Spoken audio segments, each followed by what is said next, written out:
quorum being present, this town meeting is called to order. Please rise for the invocation to be given by the Reverend David Reed of the First Baptist Church. That will be followed by the Pledge of Allegiance. Let us pray. Oh God, we thank you for the opportunity and the privilege that you have extended to us this evening to come and to transact the business of this great and wonderful town. It is a season of thanksgiving, and we pray that you'll help us to pause on more than just the one day, to consider all that we have been given and all that we should be grateful for. And may it lead us to give to others in a manner that would allow them to better their lives. We thank you for this great nation that you have given to us. Help us now this evening to exercise our responsibilities wisely and well. Amen. I pledge allegiance to the flag of the United States of America and to the republic for which it stands, one nation, under God, indivisible, with liberty and justice for all.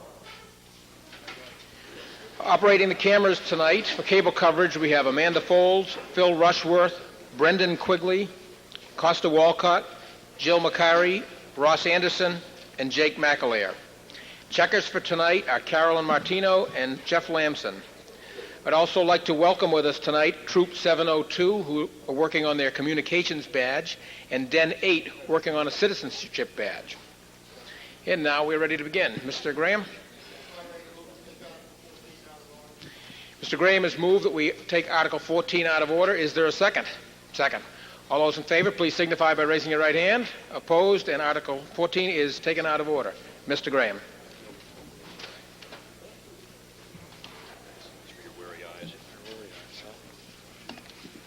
Thank you, Mr. Moderator.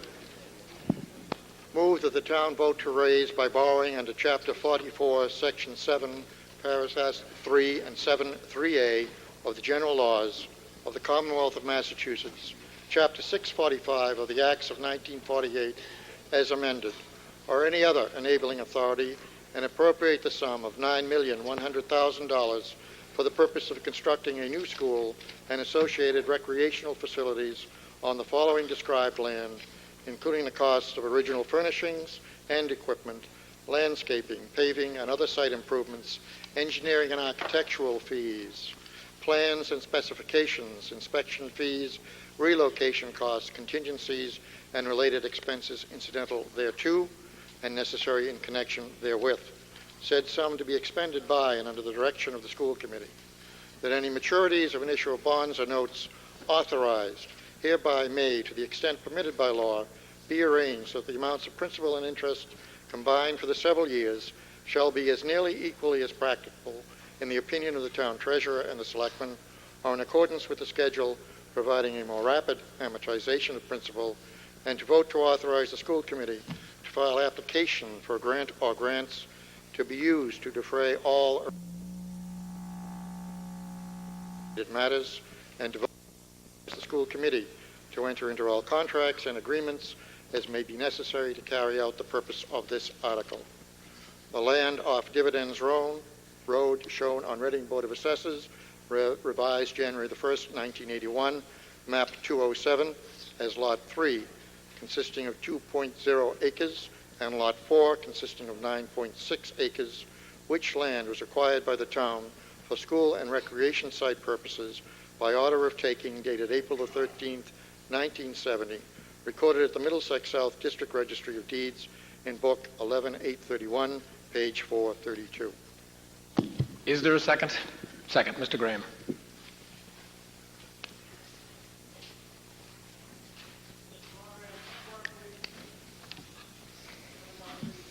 Mr. Brown. What happened to Article 13? I don't believe this body took a motion to lay it on the table, did we? Yes, we did. We took a vote to reverse the order. When was that, sir? Just about 2 minutes ago. Okay, thank you. Graham. Thank you, Mr. Moderator. With the indulgence of town meeting, the presentation under Article 14 will take longer than 10 minutes, and we ask permission of town meeting for Sid Bowen of the architectural firm of Earl Flansburgh Associates to present to town meeting, and there will be a presentation by a department head, the principal of the high school, Frank Orlando. We will attempt this evening to strike a balance in our presentation, as we are aware that most town meeting members have heard it all before, probably ad nauseum.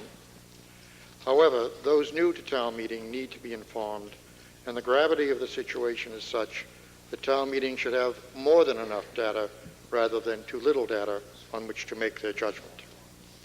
As in the past, we will present to you an overview where we are and how we got there. We will define for you the problems and demonstrate how the problem has gotten worse. And we will present to you what we believe to be the best solution to that problem and why we believe so.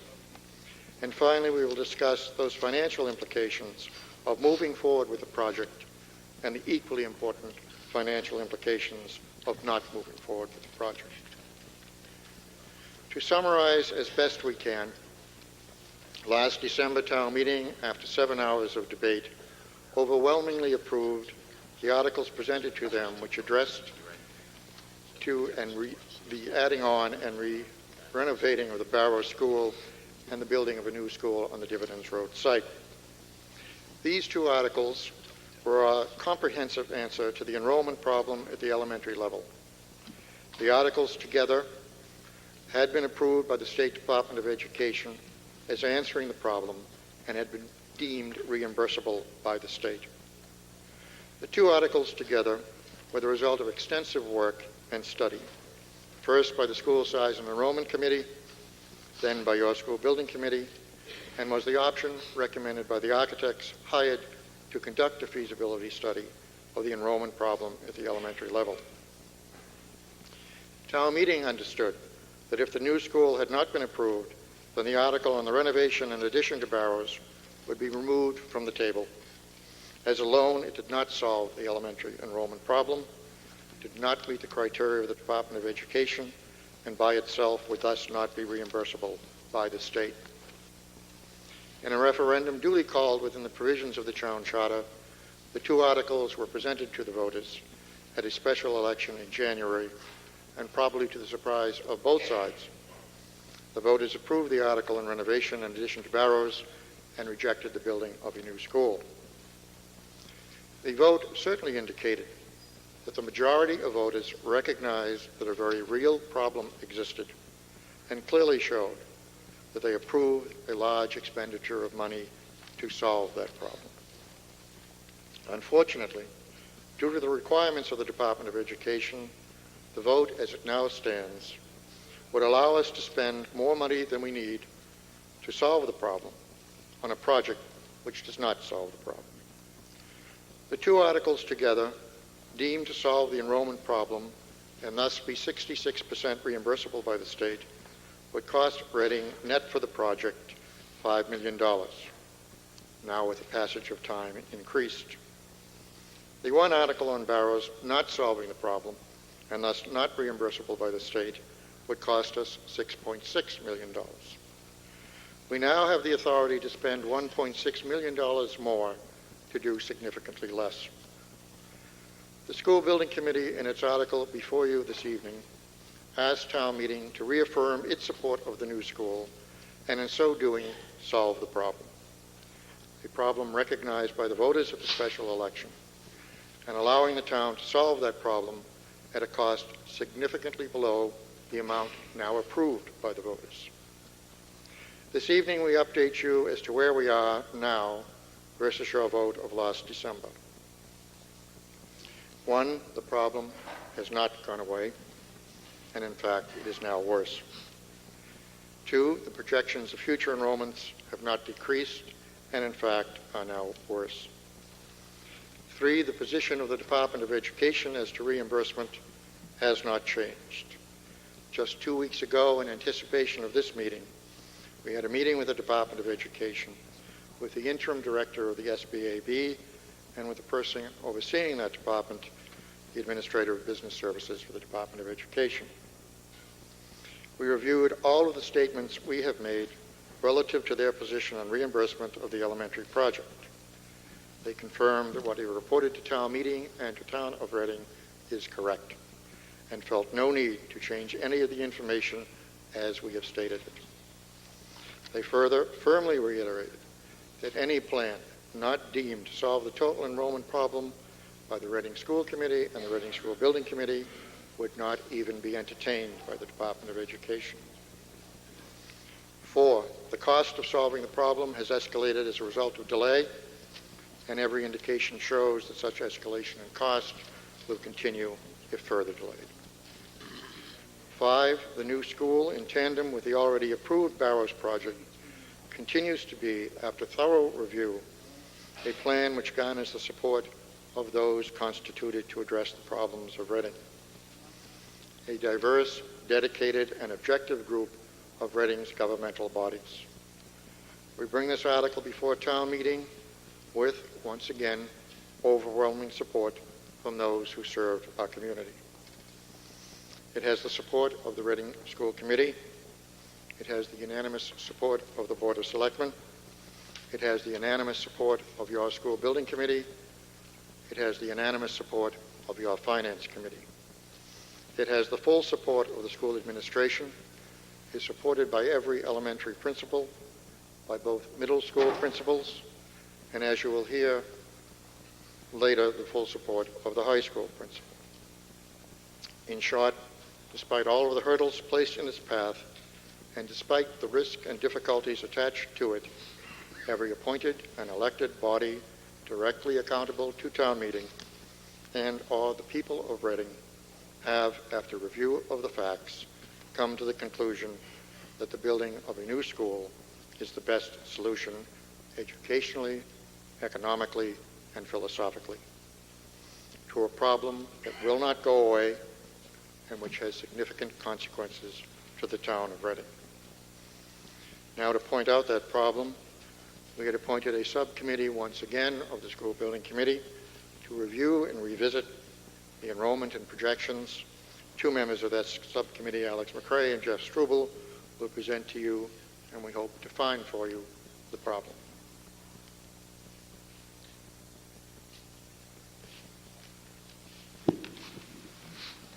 Mr. Struble.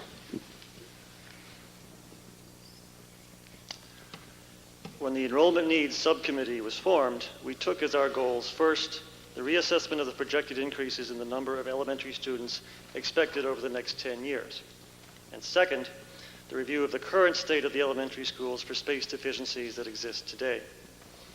As our chairman has already mentioned, a system-wide assessment of space needs is a basic requirement for the state to consider Reading as being eligible for 66% reimbursement. Stated another way, we must plan to fix all of the elementary space problems or receive nothing from the state if we do not. All or nothing, period. Now, what are the space needs? A short answer to that question is that in the next 10 years, we project that we are going to experience an increase in the K through 5 student population on the order of 20%, or in real numbers, upwards of 400 more children to educate than we have right now. This will be on top of an existing elementary population that has already saturated the core facilities that are now available in the 4 existing schools. The long answer to the question is worth hearing, however, and we will begin by focusing on future enrollments. Alex McRae of our subcommittee took on the assignment of reanalyzing the enrollment projections, and at this time I'd like to turn the program over to Alex to explain the substance of these projections and what they mean. Alex. Mr. McRae.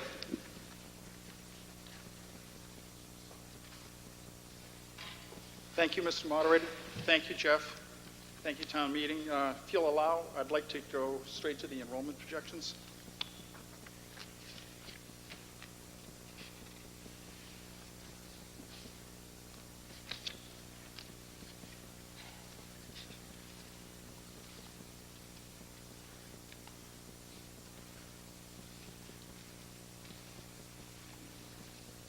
In simple terms, this tells pretty much the same story that we told town meeting last year and we told the community as well. It's been developed using the same standard methodology as NESDEC, who's made several other previous projections for us. We've checked the numbers and they're fully consistent. It incorporates the latest enrollment figures from the official figures from the 1st of October, 1999. That's the typical date that we pull together our annual enrollment, and when we compare year to year, we use the October 1st figures. It incorporates the effect of the kindergarten cutoff date revision, which is now August 31st, had previously been December 31st. When we compare to the previous projection that was presented last year and the actual enrollments that we have now, we find that there was a difference of about 50 students at the kindergarten level and about 20 students at the first grade level as a result of this new cutoff requirement, which was not previously taken into account by the other projections.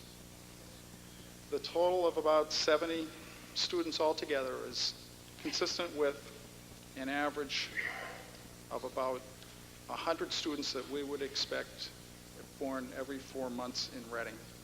So we feel as though we've fully accounted for this change in administration policy. This is a one-time deferral.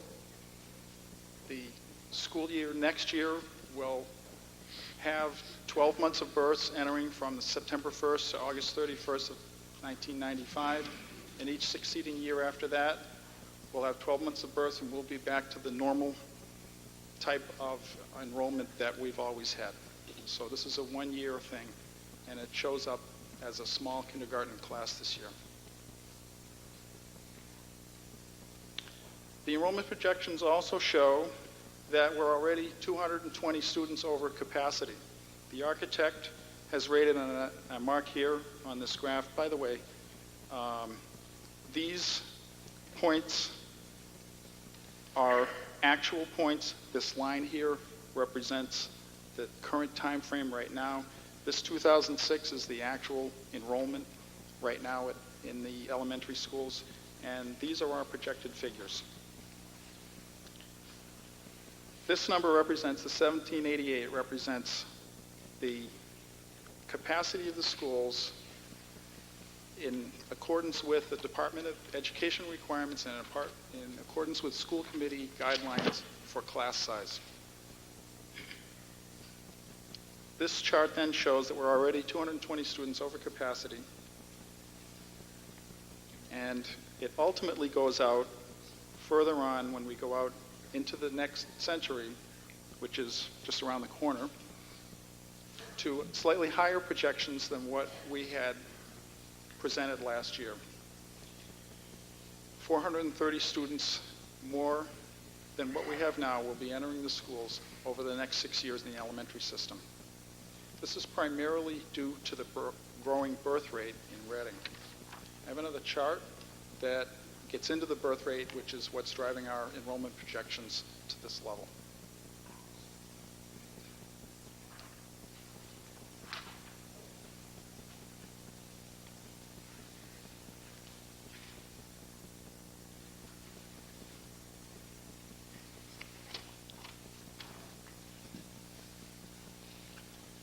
This graph runs from time frame 1975 over on the far left. The actual first year of births that we're showing here is 1976, and on the far right runs out 2005. These are the official birth records that are compiled by the Massachusetts Department of Public Health. And what they show, we've experienced in recent years, births that are significantly higher than anything we've seen here in Reading for quite some time. These birth rates are 15% higher than the period in the early 90s and 40 or 50% higher than the same period, than a corresponding period in the 70s when births were at a low. Beyond this, the unreleased figures, I say unreleased, the Department of Public Health doesn't release births for 1998, I think, until early next year. We have some figures from Town Hall that basically confirm so far this projection that we're continuing to see births at the same level as what we've projected. This is the last year that the elementary schools will see enrollment of children from two relatively small birth years 1989, and 1993. Those would be, and for this chart, what I've done is I've shown an indication of the current grade levels that correspond to the births in Reading for those years. This is grade 5. These were the births for grade 5, not the class size right now. These were the births for grade 1.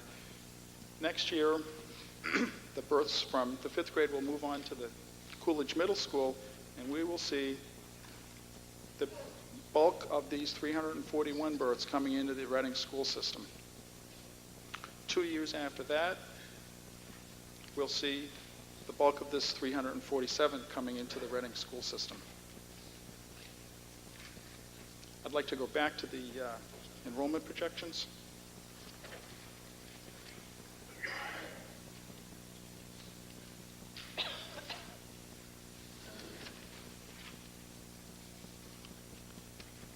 If this project moves forward as proposed and is approved and moves forward on schedule, we'll be able to take full advantage of the new building on the day that it opens in the fall of 2002. This will allow us to free up space in all of our buildings and pick up the initial increase of students across the district. If this building is not approved, we're going to have a real crisis on our hands handling these kids.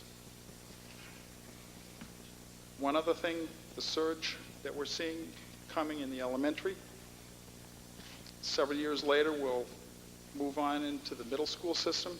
Fortunately, we've just renovated both our middle schools, expanded both those schools. We should have space for them.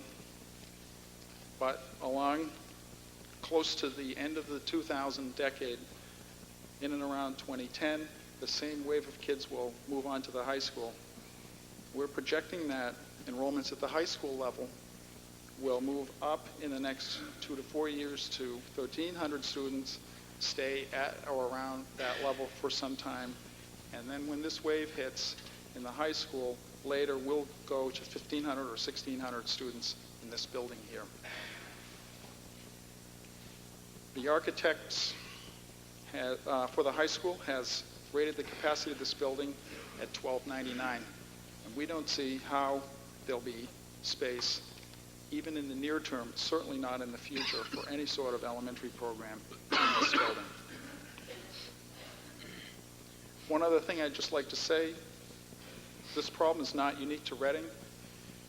We looked at a number of other communities similar to ours, a similar economic status, similar distance from Boston, similar population profile, stable populations, but growing birth rate and growing elementary student populations. And we found that many, if not most, communities such as ours are experiencing the same sort of problem. The enrollment that is here now and that we're forecasting will grow is the whole reason why Reading needs a new elementary school, and it needs to be built now. The elementary schools are already overcrowded and more are coming. We have a problem that can't possibly be solved with just 4 schools. Thank you. Mr. Struble? Thank you, Mr. Moderator. Reassessing the enrollment situation also meant investigating the current state of the elementary schools. Members of the SBC subcommittee contacted the 4 school principals and asked them to bring us up to date on how they are faring with the present student populations as far as space needs are concerned. By and large, their comments focused on core space use, those areas with specific dedicated purposes used in common by the students. Core spaces are crucial to the function of schools as learning centers rather than just collections of independent classrooms.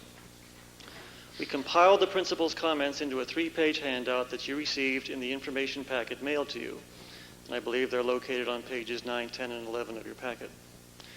These sheets list the core space situations on a school-by-school basis, and it also includes a summary of core space requirements that the state holds us to in order to be eligible for reimbursement. To further illustrate the current core space situation, we asked the principals to take photographs of examples of their comments, which we've displayed on a poster board in the lobby. We hope you had a chance to look at these before we started tonight because they say in pictures what is described in words in the handout. If you didn't see them, however, the information in your packet is sufficient to explain the situation. You can familiarize yourselves with specific conditions by studying the handout, and if you have any questions, we have the school principals here tonight to answer them at the end of the presentation. However, for the benefit of any town meeting members who may not have read the handout yet, I will give a few brief examples of current course-based problems. At the Barrow School, the special education program uses closets and stairwells for instructional space. At Birch Meadow, a fully wired computer classroom created during the recent renovations has never been used for that purpose, having been taken from opening day as a specialist instruction area. At Joshua Eaton, physical therapy classes take place in hallways, and the present computer classroom may be claimed for special education use when the current SPED area is claimed as a classroom. Finally, at Killam, office and custodial areas are squeezed down to alcoves rather than rooms, and special education classes are held in screened-off portions of open, high-trafficked common areas. In general, the handout portrays an elementary school system that is rapidly exhausting its present supply of core space. Art and music rooms, a current state requirement, are non-existent everywhere. The practice of using non-appropriate corridor, storage, stage, and common areas for teaching purposes is on the rise at every school. The conclusion we came to is the same that we reached last year, namely that we have significant space deficiencies now in the elementary schools. Coupled with the upcoming increases in total enrollments, Reading's elementary school system does indeed have a space problem that must be addressed. Now, last year we investigated several solutions that the town may take, all of them with the assumption that we would secure the 66% reimbursement offered by the state. It is instructive, however, to mention what it would mean to the town to abandon state funding if we wanted to stick to a 4-school elementary system and attempt to solve the enrollment problem. If we were to build onto existing schools in order to increase their capacities as a way to solve the enrollment problem, we would need to renovate Barrows, Joshua Eaton, and Killam into moderately large buildings. Barrows would have a population in the mid-500s. Joshua Eaton would increase to the low 600s, and Killam would swell into the upper 600s. To do this, we would have to spend upwards of $23 million, all of it out of our own pocket. This was option A that we looked at last year. We discarded it as unrealistic if the state wouldn't participate in the funding for what we hope are obvious reasons, that is, the high cost to Reading taxpayers. This demonstrates the benefits of holding to state guidelines to ensure reimbursement in a solution to the problem. Another way to go without reimbursement would be to add portables to the system as needed, a prospect that is more of a stopgap measure than a solution. Portables provide space, but that's all they do. They don't fit into the cohesive organization of a school by virtue of their separation from the main building. They do nothing to alleviate the pressure on the main building's core facilities, and in fact, they increase it. One must remember that schools are not warehouses, and that the expected additional children are not just excess stock that can be accommodated by simply adding square footage. To be effective educationally, additional space should complement a school's overall program, not overburden it, as the addition of portables is likely to do. Unfortunately, adding portables may be the only option left open to the school administration to deal with increasing enrollments if the town does not accept the new school. Now, the state has long recognized the shortcomings of portables and considers them unacceptable for any educational purpose in an elementary school system, not for classroom space and not for core space. Should we base our solution on the use of portables, we will effectively be placing a barrier between the state and ourselves as far as future reimbursements for any elementary projects are concerned. The School Building Committee has taken the full measure of the meeting of these non-reimbursable alternatives to the town, both financially and educationally, and found them wanting. Meeting all of the state's requirements for funding, therefore, has become the driving force behind our sponsorship of the solution that we bring before you tonight. I'm going to let architect Sid Bowen from Earl Flansburgh and Associates tell you about the solution and the process of getting to it. But before I do, a short summary is in order. Upon re-examination, we still believe that a significant space shortage exists in the Reading Elementary School system, and it will get progressively worse in the near future. The town must take action to solve the problem. The school building committee has found that it is not in this town's best interest to solve the elementary enrollment problem without state funding. This is by virtue of the significant costs to be incurred to the town for going it alone. Producing an elementary system that is programmatically below state standards is also deemed undesirable. We have found no workable plan that will secure state funding that does not include the construction of a new school. It is for these reasons that we are here before you. Again, we may never again have this chance to provide the town of Reading with such a comprehensive and cost-effective rejuvenation of its elementary school system. In short, we believe that it's still the right thing for Reading to do. And now I'd like to turn the program over to Sid Bone from Earl Flansburgh and Associates. Sid.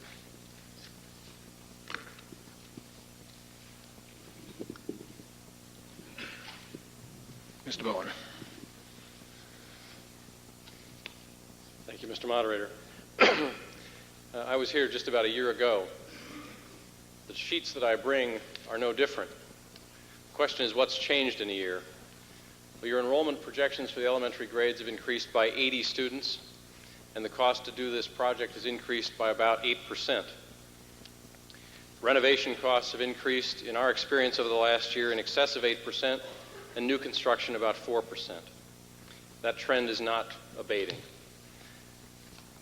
When we were first engaged last year, the primary charge of the school building committee was to evaluate a series of options, but those options needed necessarily to begin with the option of maintaining 4 elementary schools and adding to those to provide for the space necessary for the program to meet the enrollment needs over the 10-year horizon that the state requires for funding. It was, however, quickly apparent to us that irrespective of how many classrooms were chosen to be added to each of the available schools, excuse me, the fundamental difficulty with your existing schools is that when they were built 20 and 30 years ago, they were really good facilities. But they were conceived at the time as having art and music spaces. They were conceived at a time when there was not inclusive special education programs like those which Jeff described now being taught in alcoves, in stairwells, and I think in the ultimate injustice in what was the custodian's room at Killam last year. The bottom line is the schools have changed and adapted to accommodate the needs of the students. But at the same time, those needs have changed. They've broadened. The way we teach is different. And as we looked at each of your existing schools, what we quickly realized that was if we were going to push forward with a 4-school solution that would meet the building committee's need to have that project funded by the state at 66%, we would have to add core spaces back to those buildings to permit them to be larger. I think the most obvious and difficult, frankly, was Eaton, where work had been done just 4 years earlier. But if we were to add 6 classrooms to Eaton, we would have to add special education space, a new gym, a new library, you just built one, and a new kitchen. It is these kinds of core requirements which, again, you can set your own standards for class size, but if the state is going to participate in building a project in a community, you must adhere to their core space requirements for a school of a certain population.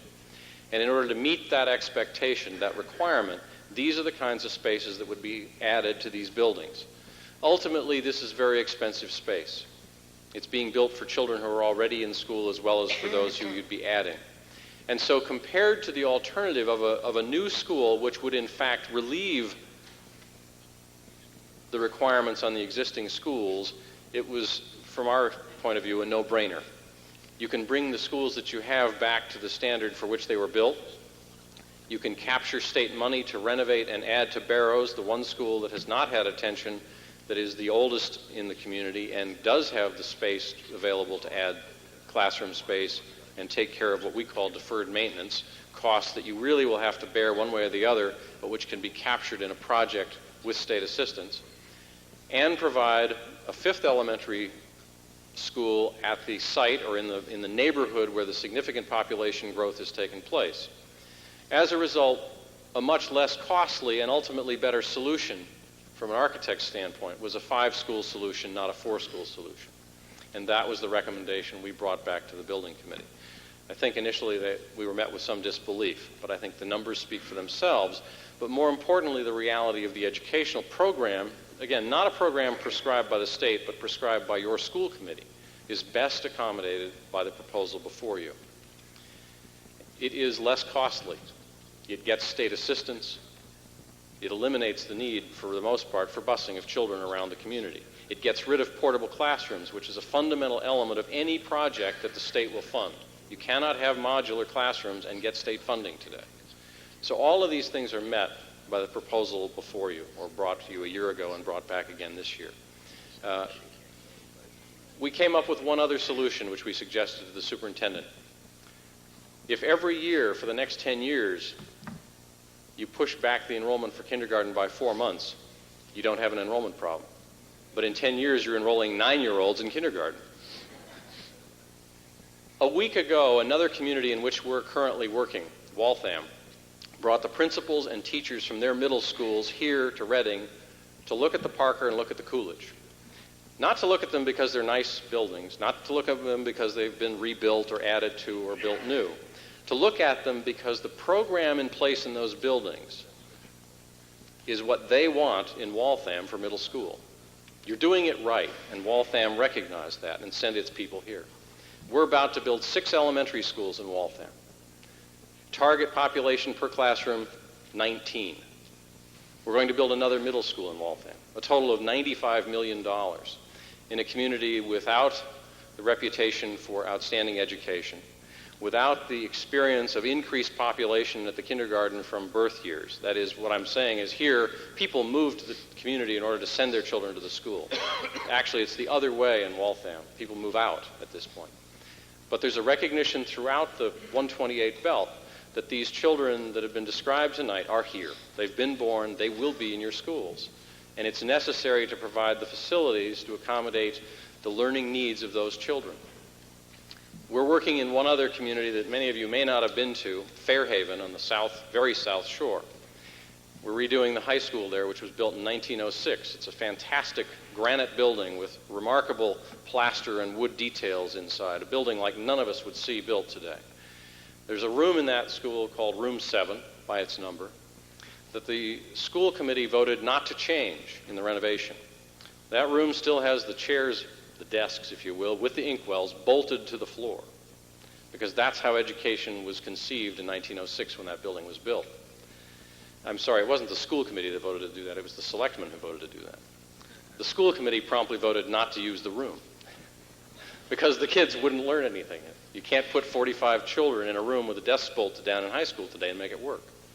And that's really the fundamental change that we've all seen. Not all of us were architects in 1906, but we aren't designing those kinds of spaces today. We believe the proposal that is before you would achieve the objectives that your school committee has set for the educational program, a program that other communities in which we work recognize as being outstanding. Mr. Graham.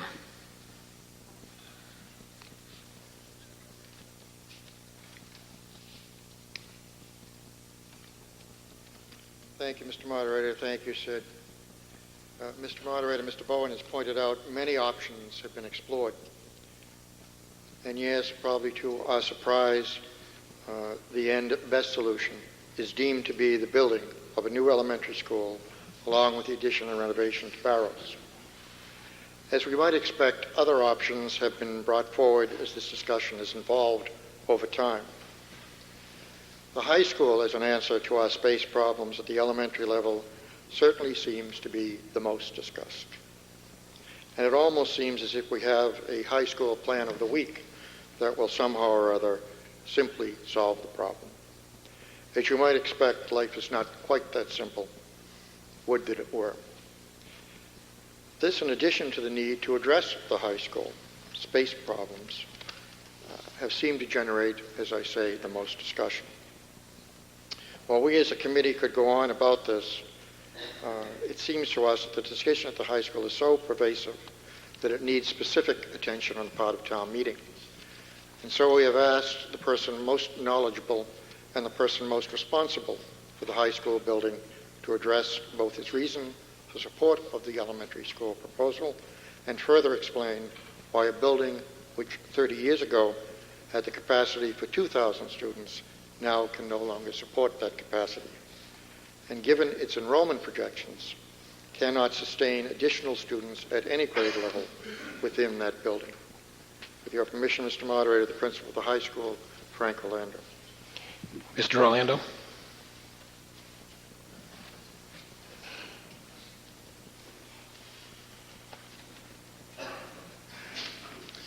Thank you, Mr. Moderator. Thank you, Russ. If I can digress for a minute, Sid, I was part of the visiting committee at Fairhaven High School about 6 years ago. I'm quite familiar with Room 7. The high school was built on a donation by the Twain family, as in Mark Twain. Across the hall from that room is a library for the high school of 700 kids at the time, and that library is about the same size as my office is at the high school, which is about 25 by 25. And they used that room as a study hall for 107 students. And if you don't think that was an issue for the visiting committee, I'm not sure anything that I might say this evening will have meaning for you. I want to thank the town of Reading for providing a school, a staff, and a program that allows us to send about 85 to 90% of our students onto an array of schools that represent some of the finest schools in the country. I want to thank them for supporting a program that allowed us to place 16th in the state last year on our MCAS scores. God knows I hope we're as good this time around. I want to thank them for supporting a program that allows SAT scores here at the high school to be 30 plus points above the national average. I want to thank the citizens in town for allowing us to have attendance rate and tardiness rate on the order of 95% here at the high school. I want to thank my staff for supporting this. But most of all, I want to thank the people to my right, the principals of the 4 elementary schools, and I would say the same to Dr. Delaney and Mr. Doherty if they were here, for offering an educational program at those levels that we can build on here at the high school. People who ask why I'm not raising my hand for this building need to know that I have for some time felt very strongly that education is an evolutionary process that begins in the pre-K and finishes at the high school. And if we don't provide a good program for our students, grades K to 8, and a good facility where they can feel nurtured and supported, and we can give them all the things that we know in this room we want for our kids, then we're not going to be able to do nearly as much when they get to the high school. Philosophically, that's where I stand now. I will not change that stance. I have had a discussion, and it was a very short one with my department heads, because there was not one dissenting vote.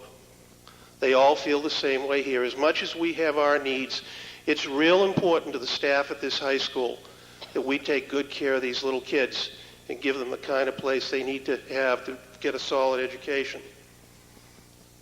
So that's where I stand philosophically. As to the issue of 2000 in 1970 and 1300 now, I guess I would answer that in a couple of ways. Things have changed. There's things called time and learning in this state now that didn't exist back in 1970, where students are required to take so many courses per day, so much time per year. I was talking to 2 of my staff members today, one who graduated from this high school in 1971, another one who graduated in 1972. I asked them about the open campus, and I asked them about the program. They both said to me, well, back in that time, if you were on the honor roll and you had a study hall, you didn't have to go to class. We used to go shopping during the day. We used to go home to have lunch, whatever. The other person chimed in and said, in fact, if you were on the high honor roll and it was okay with the teacher, you didn't have to go to class. time and learning is certainly not going to allow that. The other thing that has changed, we didn't have special education rooms back there. There are 8 of them in this building right now. You didn't have computer labs back then. There are 7 in this room right now. The superintendent's office occupies 4 rooms. RISE, which is a preschool program, occupies 4 rooms. Well, we can move the RISE program out. If you move the RISE program out, where are you going to put that in the elementary school that is already overtaxed for space? You can say, well, let's get rid of the technology. Let's move the special ed. Let's eliminate a couple of the other rooms. I have a chart. I could throw it up there. I'll do that later if there are questions about it. What that's going to do is that's going to delay things. You're eventually going to have to come up with an answer. In 3 years, this high school will have 235 more students than it currently has. It's about the time that any new construction would be completed. If you delay it, you heard Mr. Bowen talk about an 8% increase every year. My quick math says you're going to be looking at about a quarter more in costs 3 years down the road to answer the same thing that is in front of you this evening. You know, folks, you've stood tall for the kids in this community for years. This is another opportunity. Please don't pass it up. Thank you. Mr. Graham.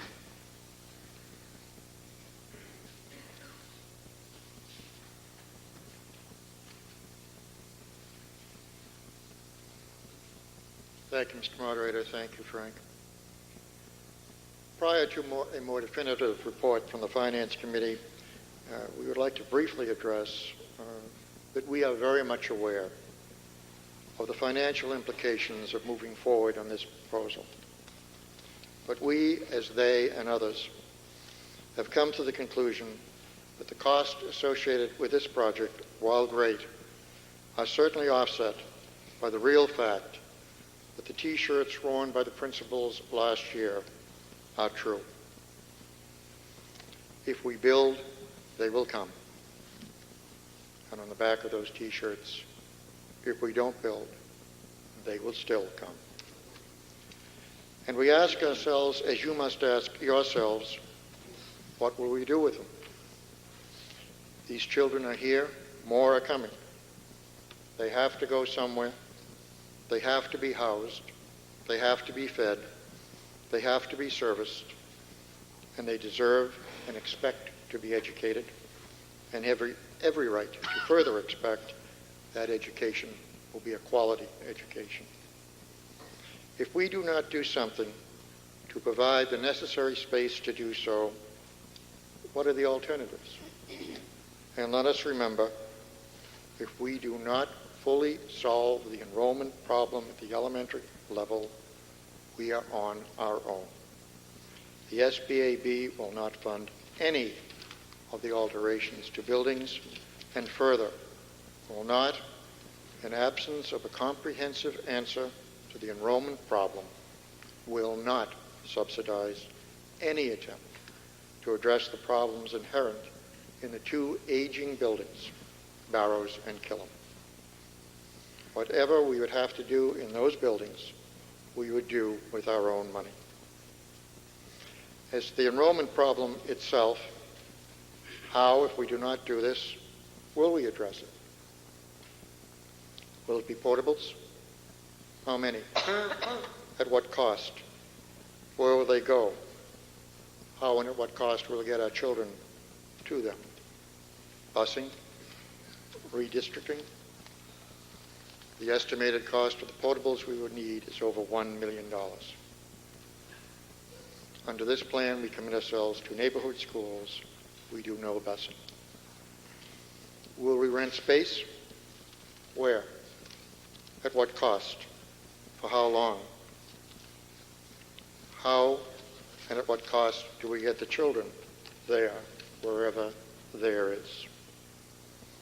The initial plans for the new YMCA not far from here showed all nursery schools off-site. If you go over there, you will find them all on-site. They could not find the proper space for that kind of education. Maybe we'll be luckier. but I'm not quite sure how. If Mr. Burbank went looking for space, he would have found it. Incidentally, he's not going to build us a new school. He's made that very clear. What do we do with these existing buildings? Aging buildings in need of attention, separate from the enrollment problem, but for update and maintenance. SBAB has stated that if renovation to Killam is part of the total solution to the elementary school problem, then even if done later, they will reimburse it at the 66% level. If there is no comprehensive solution, we are on our own. In other words, with the passage of Article 14 tonight, we will have approved a total solution to the elementary problem, solved the enrollment problem, and updated every elementary building in the district, and be reimbursed 66% of the cost. If we do not approve it, we will pay on our own, unreimbursed, the cost of portables or renting or busing or whatever solution we decide on to get around the problem, rather than solving the problem. In addition, we will pay on our own, unreimbursed, whatever we must do to sustain the two aging buildings in need of attention, Killam and Barrows. The architect, in looking at those buildings, looked at options which we explored prior to coming to our conclusion. They had done an assessment of the cost of renovating Killam and Barrows, and in answer to our questions, have further estimated the probability of having to do the necessary to those buildings.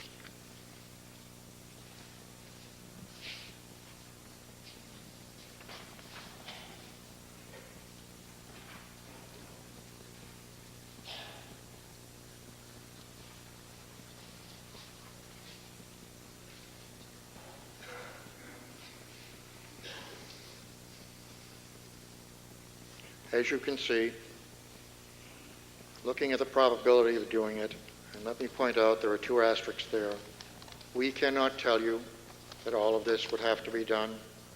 We cannot tell you that none of it has to be done. This is an estimate by the architect of the probability of what we would have to do and what it would cost. It's a significant sum of money, and the difference between it and what we propose tonight is insignificant and will probably be quickly gobbled up by busing costs alone. The cost of not doing the project is not zero. There is a significant cost. And anyone who believes we will do nothing is deluding themselves. They're deluding themselves as to the seriousness of the problem, and they're deluding themselves as to the response of the community when that problem begins to hit. The town of Reading will spend money. It will either do so to get around the enrollment problem, or it will do it to solve the problem. The question is, will we spend it wisely and solve the problem, or spend it unwisely in trying to get around the problem? Whether we will spend 100% of our own money to put Band-Aids on the problem, or spend 34% of our money to solve the problem. With approval of this plan, town meeting will affirm its commitment to capital. The realization that every time we acknowledge a problem as being a real problem, requiring a capital investment, and then decide to do nothing, we end up paying more, doing less, and avoiding the inevitable. Not so many years ago, a school building committee of which I was not a part stood before you with a very comprehensive plan for the elementary schools. Town meeting rejected it. It went to an override. It was rejected. We came back with much less. Make no mistake about it, 10 years later, with significant expense in between, we are back, and this is part of the problem. Needing to do capital projects and deciding to ignore them is unwise and imprudent, and every experience in the town of Reading that we have gone through proves it to be so. Is there risk in moving forward? Yes, there always is.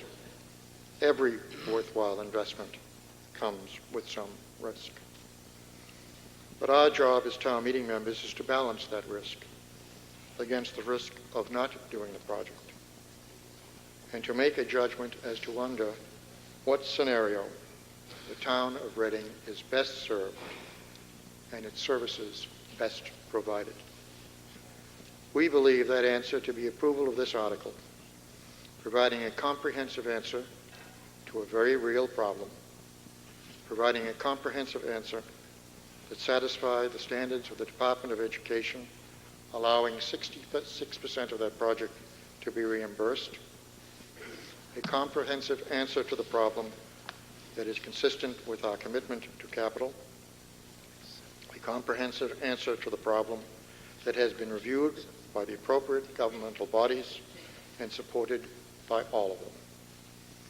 Bodies that have no reason to recommend anything but what they believe to be the right thing for Reading.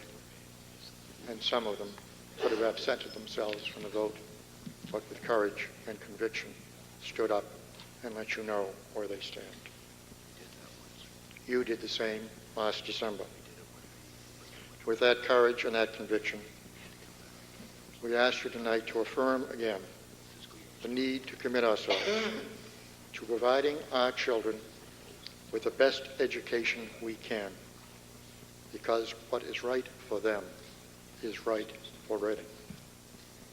We hope tonight you will do so, and we come before you asking you to reaffirm your support and join your school size and enrollment committee, your school building committee, your school committee, your board of selectmen, your finance committee, in approving what all of them and we believe to be what is right for Reading. Thank you, Mr. Martin. Finance Committee report. Ms. Grimm.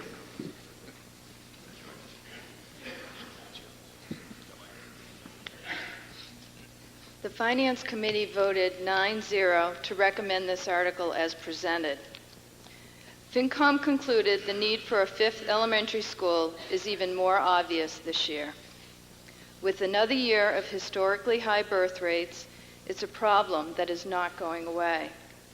The birth rates further confirm enrollment projections developed by NESDEC and accepted by the SBAB. Last year, FinCom concluded that if we do not do this now, we would end up doing it later at a higher cost to the town. Based on construction inflation rates, the new school will cost $200,000 more to build this a year later, and Barrows will cost $550,000 more. If there is another year delay, the architect estimates the cost will escalate an additional $1.1 million. FinCom does not believe we can ignore the enrollment problem. It needs to be solved correctly and with a permanent solution, not a Band-Aid approach. To address it now, before costs escalate further, and before we are forced to spend non-reimbursable dollars on portable classrooms or deferred maintenance, is the best fiscal alternative. We need to take advantage of SBAB reimbursement. From FinCom's perspective, minimizing cost escalation is important, but meeting SBAB's requirements is absolutely essential. The town of Reading could not undertake this project without reimbursement from the state through the Building Assistance Program. The program's reimbursement of 66% of principal, interest, and architectural fees is an excellent way to leverage Reading's tax dollars and return to the town a portion of the state taxes we all pay. The financing plan assumes the town begins SBAB reimbursement 5 years after starting the project. After reimbursement begins, the town does the permanent bonding and pays off the project over 20 years. The new school is estimated to cost $9,100,000, which includes architecture fees, construction, furniture, and fixtures. The town's share of this cost is $3 million. Projected out over 25 years of financing, the net cost to the town after reimbursement is $5.5 million, as calculated by Beth Klepheis, not anyone else. FinCom is concerned that if we try to solve the enrollment problem with some combination of larger classrooms and portables, we may become so dissatisfied with that decision that we may be back doing this project at a much higher cost and have already spent non-reimbursable capital dollars. The alternative of purchasing portable classrooms to address the enrollment issue means the town of Reading will be solely responsible for funding because portables are not accepted by the state as being an adequate solution. Portable classrooms provide space, but they do not really solve the problem. They create a situation where the core facilities are overused, resulting in additional maintenance expense and safety issues. The cost of addressing the enrollment problem with a new school and doing the addition and renovation at Barrows with reimbursement is essentially equivalent to using portables and making needed repairs at Barrows and Killam without reimbursement. This, in fact, this very chart here. This is a compelling financial argument for not leaving state dollars on the table, especially if it means solving the problem. From an operating cost perspective, the 4-school versus 5-school scenario presented to FinCom at our meeting at Coolidge last month suggested that there was only a $157,000 cost differential between a 4 and a 5-school scenario. On further analysis of that presentation, FinCom concluded the $157,000 differential is realistic if you make the assumption that the school budget is fully funded over the next 2 years before the 5th school opens. Only 3 new classroom teachers are needed in the fall the school opens because the underlying assumption that 4 new elementary teachers are hired in the fall of 2000 and 4 more in the fall of 2001. If hiring falls short of those assumptions, there will be a higher cost in the fall of 2002 to open the school. FinCom was advised, however, that the school department would have to add the additional staff at the elementary level to meet enrollment regardless of budget constraints, even if it means reallocating middle school and high school teaching positions to the elementary level. The staffing issue reinforced for FinCom the tremendous pressure the enrollment issue was going to put on the operating budget, whether a 5th school is built or not. From a purely operating cost analysis, not including staffing, we estimate the annual cost of running a 5th school is $100,000. Outside of the building, mowing and field maintenance costs are estimated at roughly $5,000 and snow plowing at $2,000. Although the costs of running a 5th school are not insignificant, they could easily be offset in a 4-school scenario if busing expenses and additional maintenance costs for overuse of facilities are fully factored in. We also explored the issue of sidewalks and curbs on Franklin Street. The capital plan allocates $65,000 annually for curb and sidewalk work. The town engineer estimates at the $65,000 level it would take approximately 4 years to complete sidewalks and curbs the entire length of Franklin Street. Over the last several years, the annual curb and sidewalk money has been spent around the elementary schools. Curbs and sidewalks were done at Birch Meadow, Eaton, and Killam in the last few years. If residents are amenable, the annual dollars set aside for curbs and sidewalks could be designated for Franklin Street. FinCom believes the need for a new school is more obvious this year. How to pay for it is less obvious. We reached the conclusion that it is not this one capital project that is driving the need for additional revenue. It is the accumulation of decisions based on the premise that we would fully fund the capital plan, coupled with rising wages townwide, renewed increases in employee benefit costs, increased enrollments driving the need for new teachers at every grade level, curriculum changes, special ed mandates, and the crowning blow, projected smaller increases in state aid. Reading is back to its dependence on its predominantly residential tax base, and only an operating override will address all the issues. The selectmen, in fact, are meeting next week to discuss the override concept in depth. The capital financing plan available at the checkers table tonight is one of the 20-plus scenarios that we run, even though it felt like 200 last week. It assumes the capital plan is funded at 6.5% of revenue going forward, and it shows all projects being funded as requested.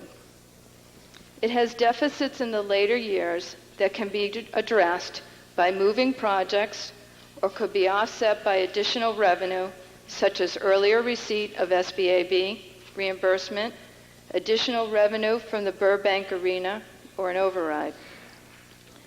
We have also run the same model without payments to the sale of real estate funds from Corporex. In that case, in order to balance, Barrows may have to be moved out a year. Killam and the expansion of the DPW garage would most likely have to be done as overrides. It is the managing of the total capital plan at 6.5% of revenue that allows FinCom the confidence to recommend the new elementary school. Thank you.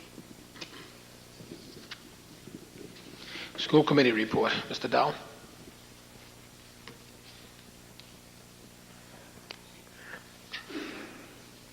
Thank you, Mr. Moderator.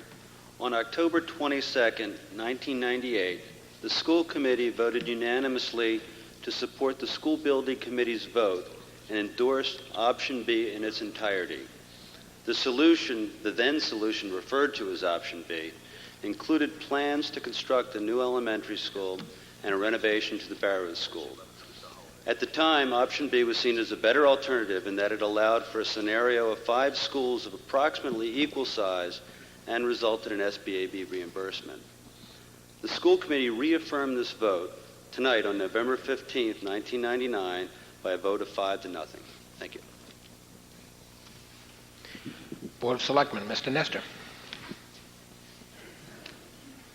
The Board of Selectmen, which does not typically vote on school issues, felt this issue was important enough that they wanted to take a vote. That vote was taken November 10th, and it was 4-0 in favor of supporting the subject matter of Article 14. The 5th member, who couldn't be present on the 10th, indicated his strong support for Article 14 as well. Conservation Commission report. Ms. Eaton.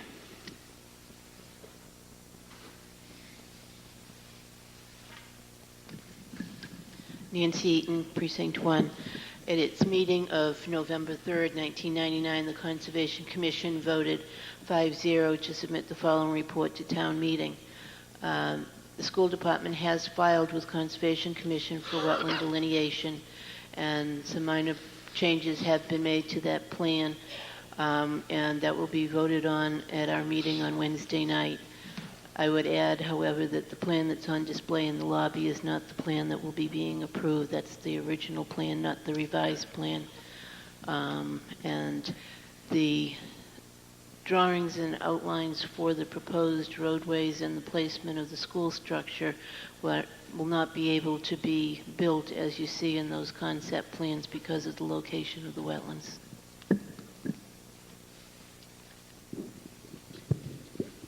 Okay, here we go. Is there further discussion? Mr. Brown. Thank you, Mr. Moderator. Bill Brown, Precinct 8. Just a point of information, I have petitions ready tonight if anybody wishes them. First and foremost, folks, I don't believe that we can afford this project in spite of what the Finance Committee has said. We have still not sold the landfill. There are still not buildings on the landfill. I think the message has come in. They may not be selling the landfill, leasing, or whatever you may call it.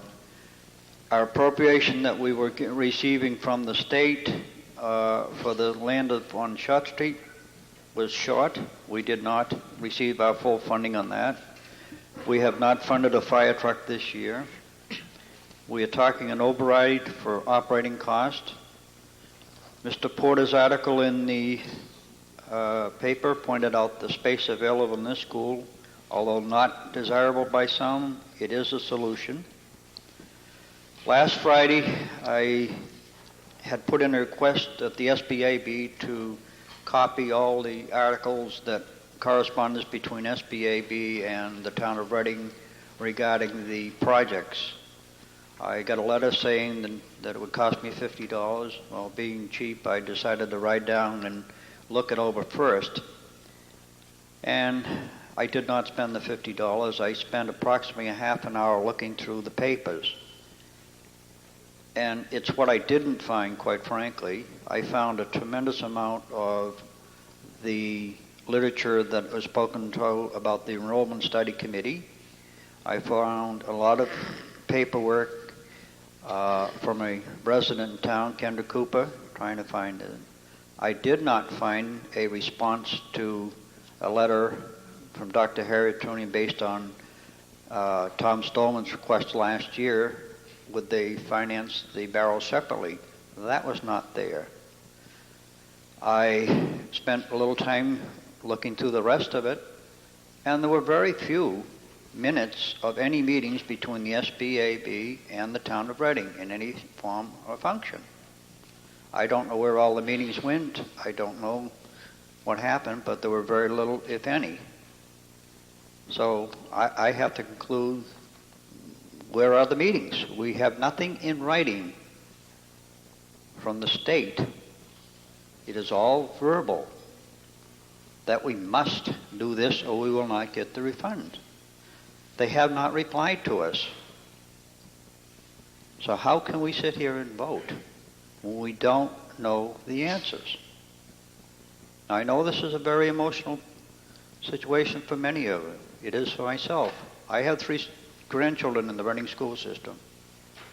I want to see them have the best education they can have. I also would like to be able to pay for it. I would like to have them be able to pay for it. I don't know how. Consider the situation. And again, I hope if you feel as I do, I have the petitions ready, and I hope that the charter affords us the same opportunity it did the Finance Committee the other night. It required them to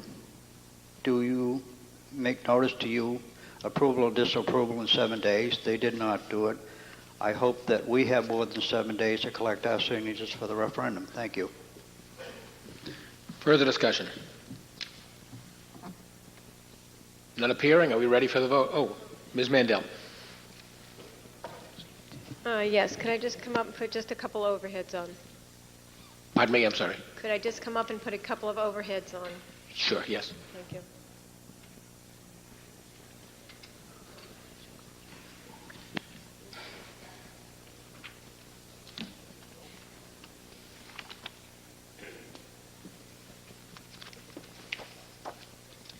Thank you, Mr. Moderator. Thank you, town meeting. I know I'm not going to convince anyone in this room tonight to change their mind. But I just feel that this project, even though we would all like smaller class sizes, I don't think that's where our priority should be. I think what goes on in the classroom, having a strong teacher, is what really matters. My concern with this project is that the school committee goals has always been to have, for the K through 2, I believe 22 in a class and 24 for the upper grades, the 3 through 5. When I run the numbers that I get from the school committee or school building committee, from the NESTEC numbers or from the architect's numbers, it only ends up being a 2-student difference.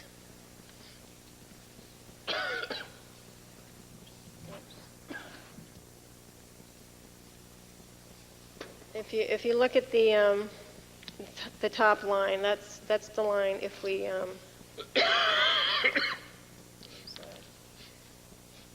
the top line is if we do absolutely nothing, the numbers would get up to 26. The bottom line is if we do both projects, because we're only really netting 7 classrooms. By the time you remove the 6 portables, you remove a room for art and music at each of the existing elementary schools, you're netting 7 rooms. So the bottom line is showing where the enrollment numbers will be doing the project, and that will put us up at 24, about average of 24 students per class. If people are wanting what they have in Waltham, this is not going to do it.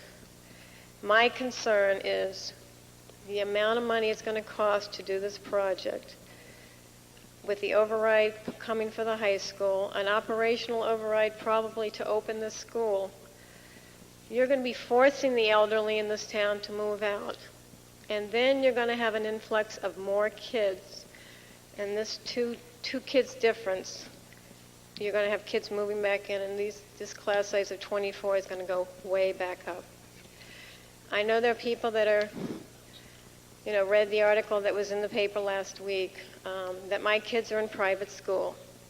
My kids were at Birch Meadow for 6 years. My son was at Coolidge for 2 years. I was PTO president. I hope Richard can testify that I worked very hard for Birch Meadow, at least I thought I did. I did not get out because of class size issues. I got out because of the math curriculum, and we couldn't come to an agreement with the school system. My daughter was in a first grade class of 25 students, and a fourth grade a class size of 28. It didn't even dawn on me that that would be a problem. The problem was the math curriculum. That's the only reason I pulled my children out.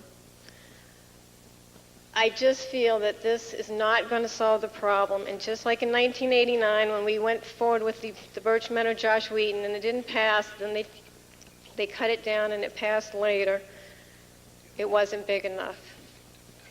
If this is going to work, what I'm thinking is that the superintendent, he can correct me, are you planning on using the art and music rooms to lower your class sizes? And if so, is SBAB going to reimburse us if those rooms are not used as core facilities?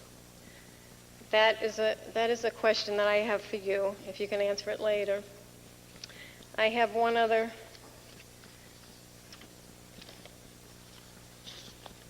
slide. I had attended a lot of the meetings. I had gone to the ones at the different elementary schools. And one of the things that I heard that we had quite a few classrooms with class sizes of 27, and that's just unacceptable. This is a real problem, and we need more space. I think it's one thing to be, I guess what I'm looking for is I would like for things to be right, to be honest, to be upfront. When I started looking at the numbers, if you look at Killam this year, 86 students were divided among 5 classrooms, bringing it down to a class size of 17, 17, 17, 18, and 17. If that class those students had been divided by 4, and that teacher put into the 5th grade class, we would have had equal classrooms at both levels. There would have been 21.6 kids at the 5th grade level. Unfortunately, I don't know why Dr. Caratuni decided to keep those class sizes high.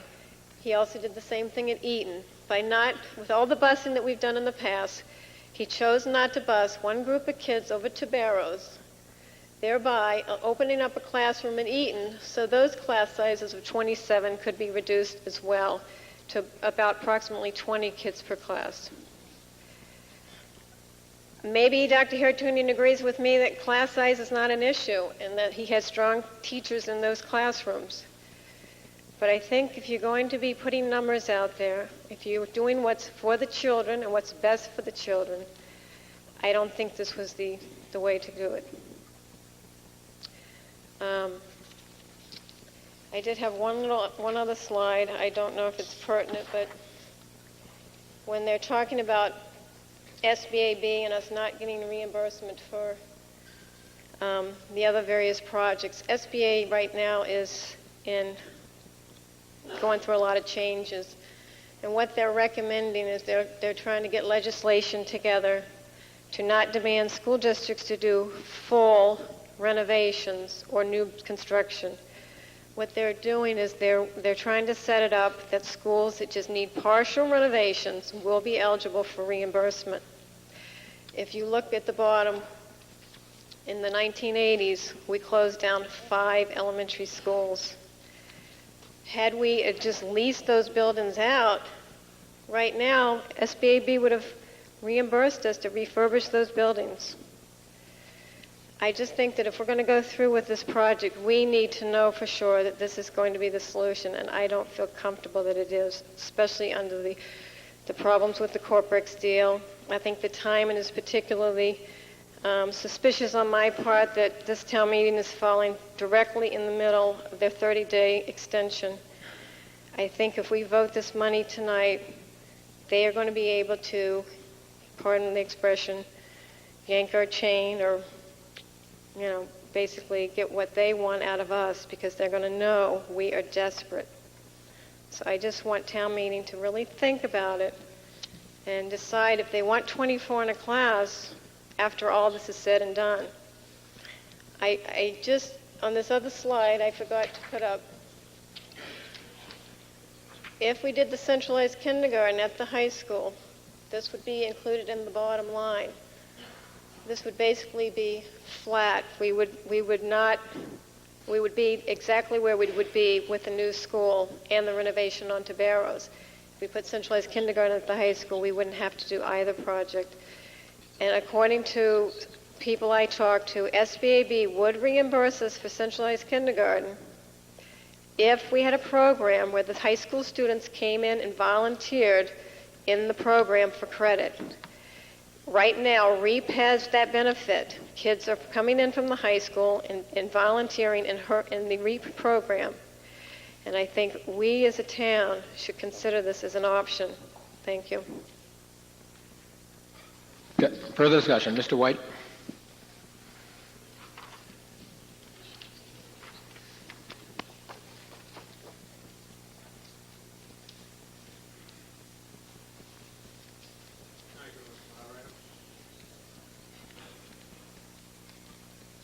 This is a little bit of opinion I'd like to point out and some other facts I'd like to point out.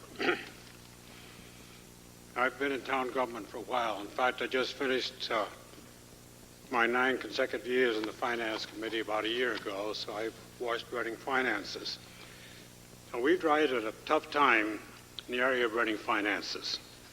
For several years, it's been obvious that we could not continue on the route we've been following. Most people have just refused to recognize this fact.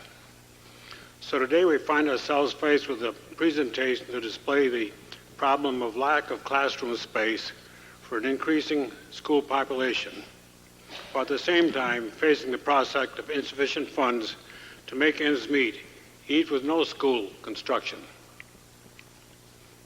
Reading's tax base is not good. Of the 11 surrounding towns and Reading is the very lowest, has the very lowest tax base per enrolled student. And of that tax base, 91.6 of it is residential property. We only have a total of 8.4% of our total tax base in Reading comes from anything other than houses. residences. Now you may say, this is an opinion. I'm convinced that you're faced with a Proposition 2.5 override whether or not we approve construction of a new school now. I'm also convinced that the majority of whatever portion of Reading's 15,117 registered voters turn out to vote on an override will certainly look before they vote to see if we are doing the best we can with our available funds. So I have a few questions to ask. Some of the data presented regarding some of the data presented to support the motion before you tonight. School Building Committee says that the proposed school construction project will cost the town $5.5 million. Now these numbers are referring to this yellow sheet which came out with a distribution from the School Building Committee some time ago. The number is somewhat different than what's up on the board, but nevertheless, that was the number. Now, the capital improvement plan approved at last Monday night's meeting indicate that the project is to be funded by debt to be authorized. I compute with the latest cost of Reading, including financing debt, would be about $10 million too, not $5.5 million. I would like a little clarification on what is really the cost. I assume the financing on this thing is the going rates we pay, and this is financed over the normal period for which we get public financing for our schools. Now, I received recently compliments of Brad Jones, our representative. Incidentally, Brad his office gets lots of data from the state for you. If you call some of the state offices, you can't get it. If you call Brad's office, he'll furnish it. So I turned to him quite a few times to get information. I recently received the Massachusetts Department of Education publication entitled Reading Public Schools - School District Profile, 1998-99 period. For Reading, I received the same data from the 11 surrounding towns. This publication indicates, among other data, that Reading enrollment in grades K through 5 has increased by 4.17% over the past 4 years. This equates to an average annual increase of 1% a year. This publication also indicates that Reading High School enrollment in grades 8 through 12 has increased by 6.5% over the past 4 years. This equates to a 1.6% a year increase. Now, SBC says that the Reading High School does not have room to absorb kindergarten population. 279 enrolled in kindergarten per this state publication. It also says that the high school current capacity is 1,299 students.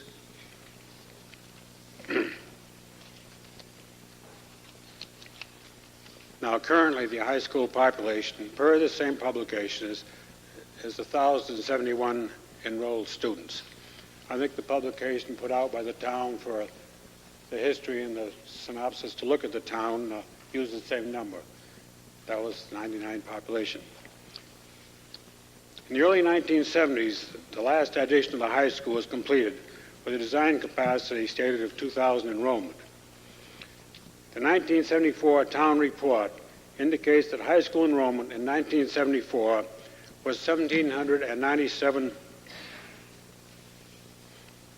There were no double sections at that time.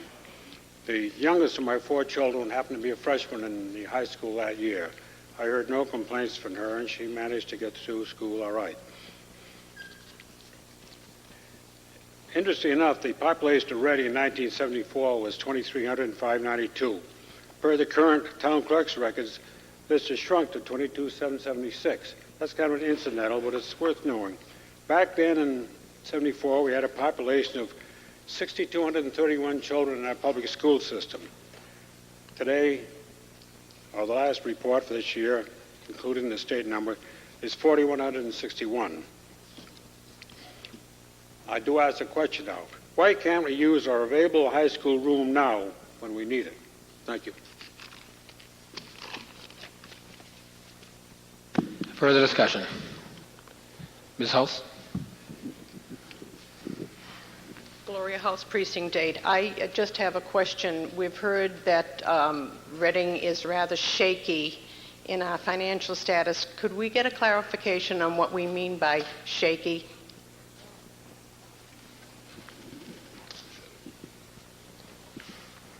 Is there anyone that would like to answer that? Okay, further discussion? Excuse me, the town treasurer is, that was the remark. That Would you like she to? said it was shaky.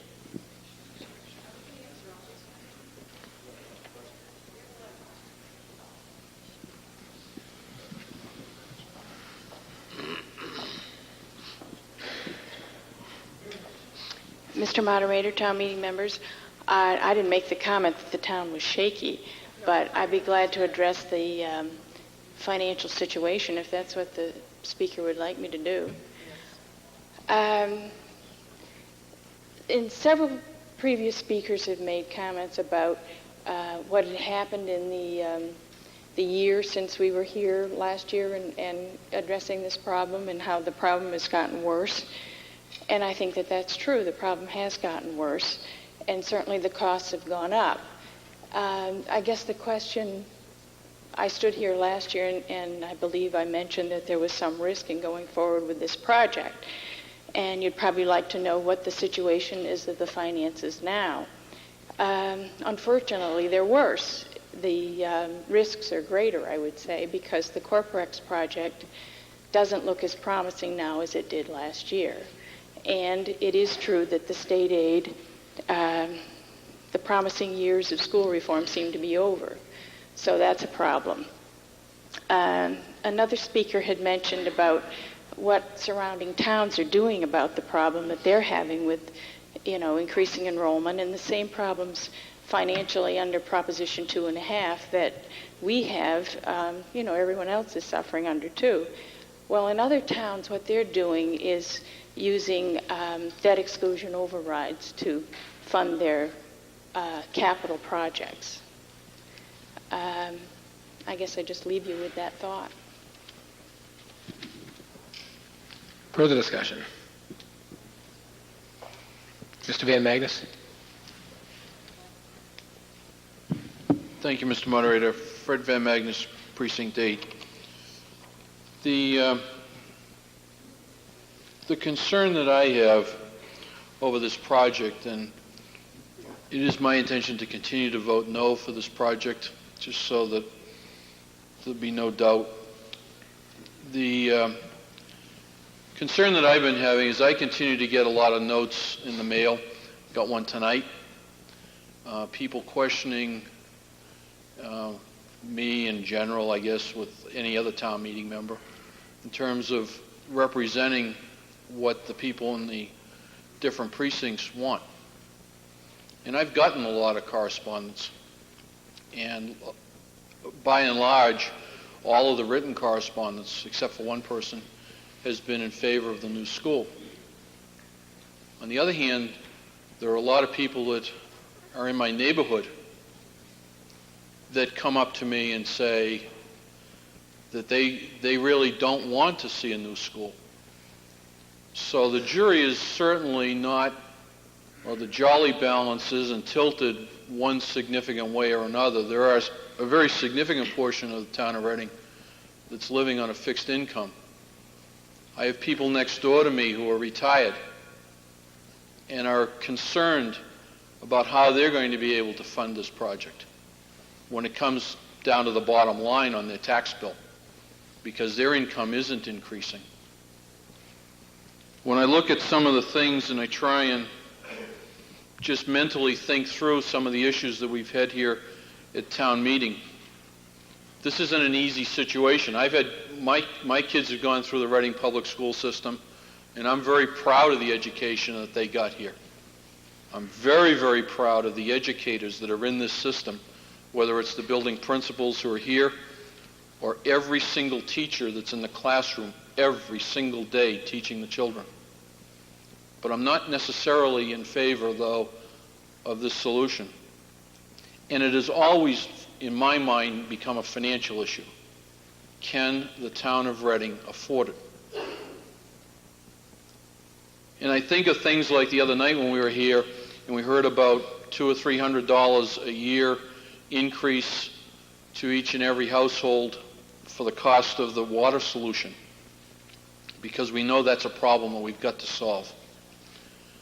And we hear the issue from the chairman of the Finance Committee about an operational override, and that's in the wings. The question is going to be just when does that happen?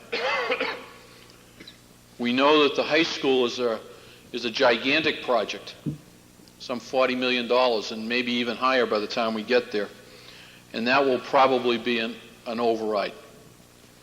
Yet tonight in the package that I received, the high school project is in here, and it's very difficult to tell whether it's going to be an override or not, because in one place in this capital plan it shows it as an override, and in the other portion of this it shows it as a SBAB reimbursement. So I'm a little confused over that, but that's beside the point. The Killam renovations, Phase 3, may be an operational override, or a debt exclusion override, as the town finance director mentioned.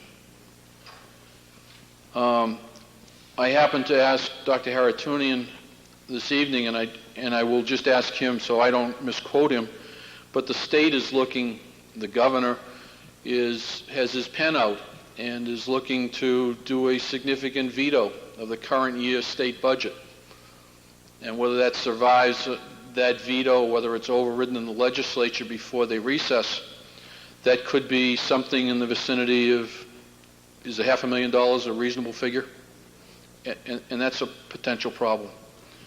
And then, of course, we have the impact of the loss of, in not getting as much of a grant on the Marion Road project. So I guess and then I guess just to sum it up, Mr. Moderator, as I look at the financing plan here and the capital program, there is a very significant assumption in terms of the revenue from the Corporex lease.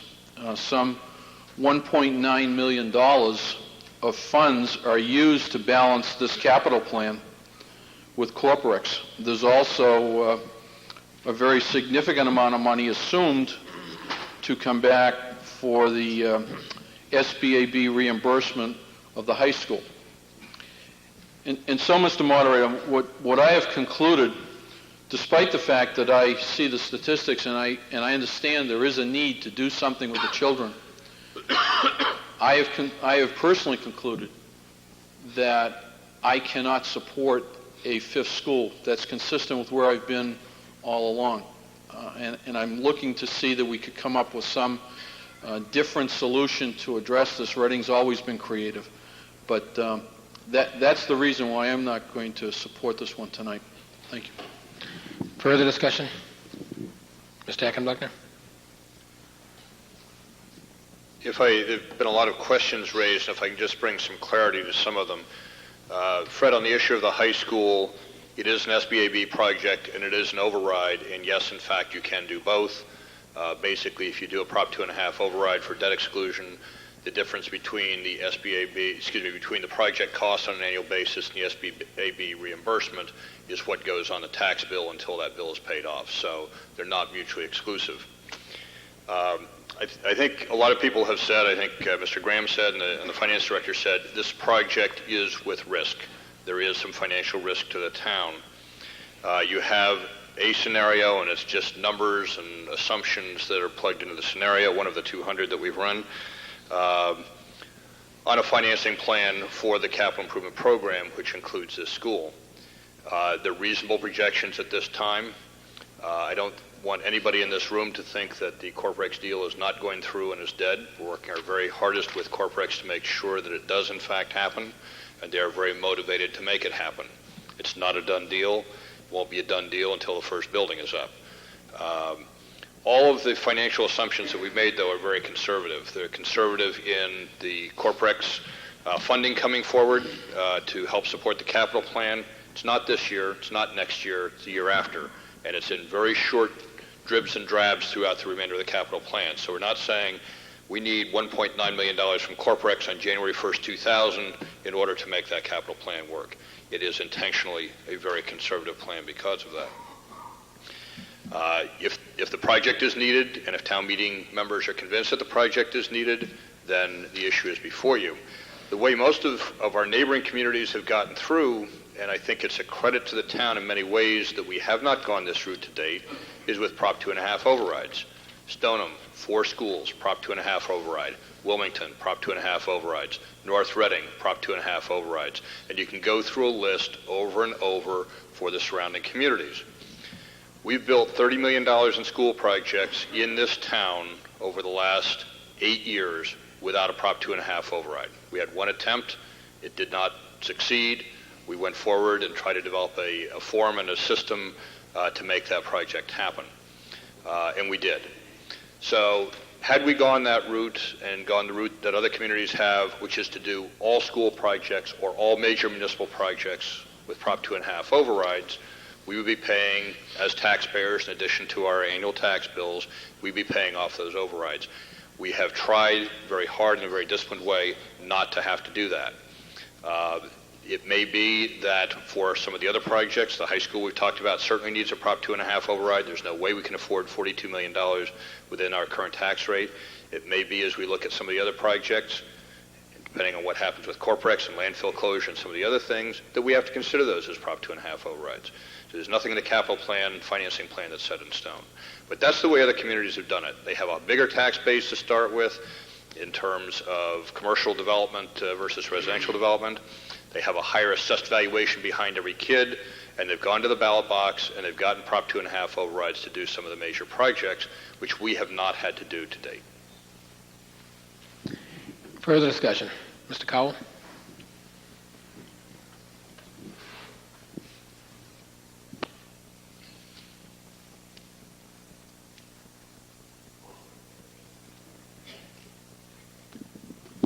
Doug Cowell, Precinct 7. Question. I'd like to make a motion for this vote to be a roll call vote, and I'd like to speak to the motion. Is there a particular sequence in which I have to do those in? Generally, that's asked when we are ready to vote. It takes 20 people standing asking for a roll call vote. I will remember that when we're ready to vote. Thank you.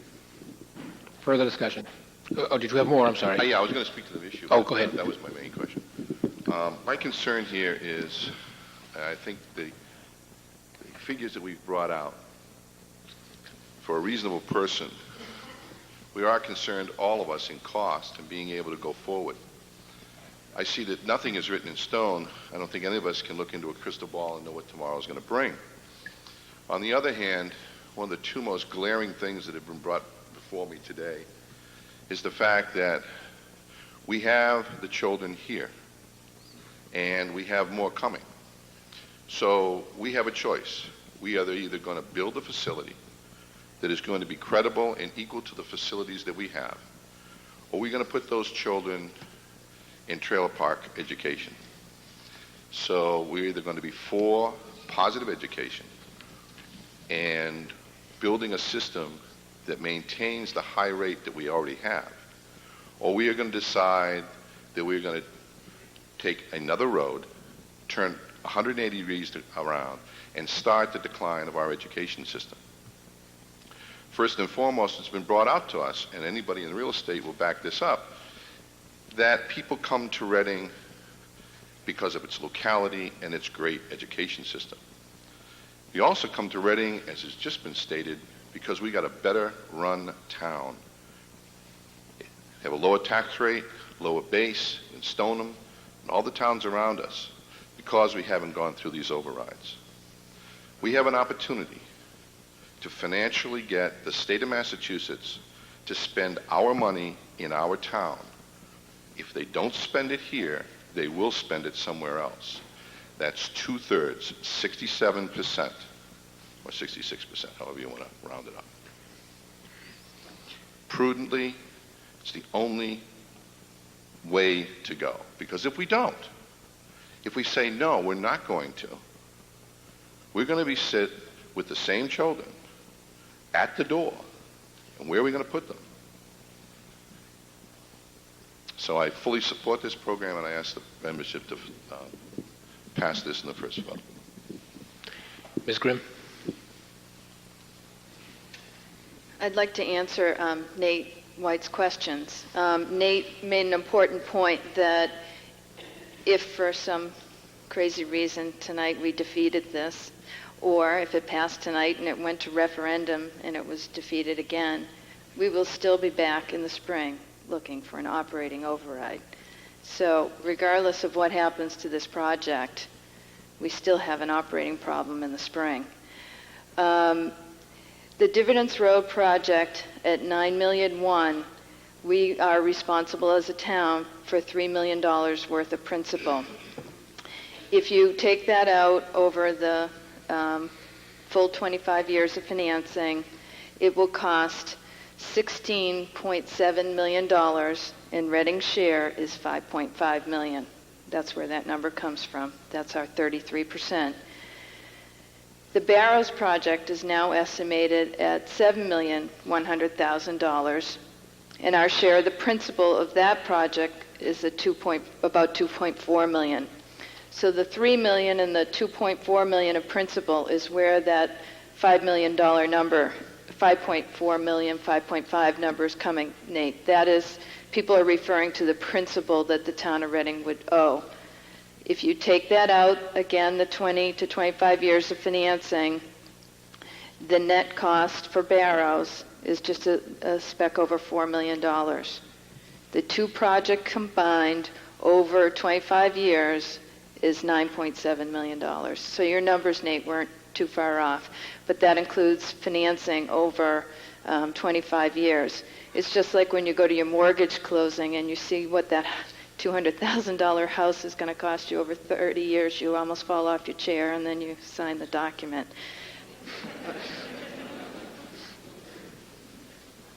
Further discussion? Yes.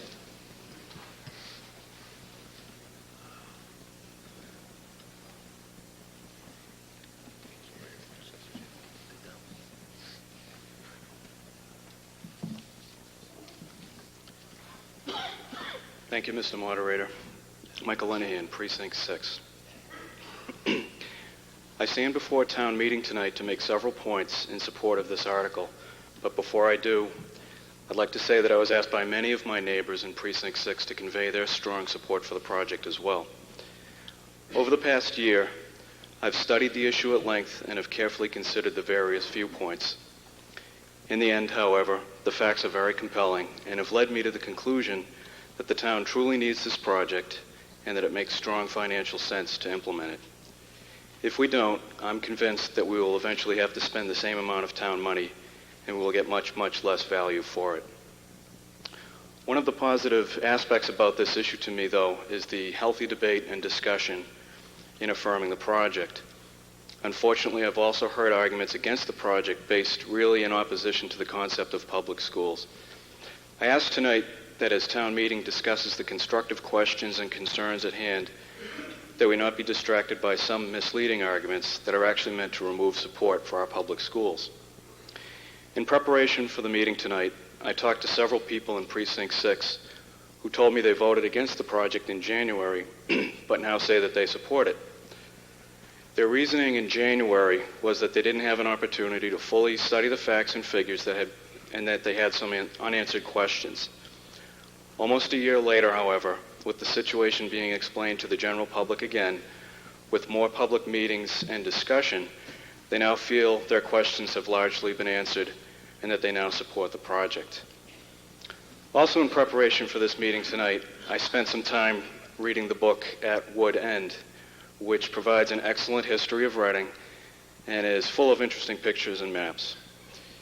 Even though I grew up in town and have lived most of my life in Reading, I realized something going through the book that I hadn't fully appreciated before.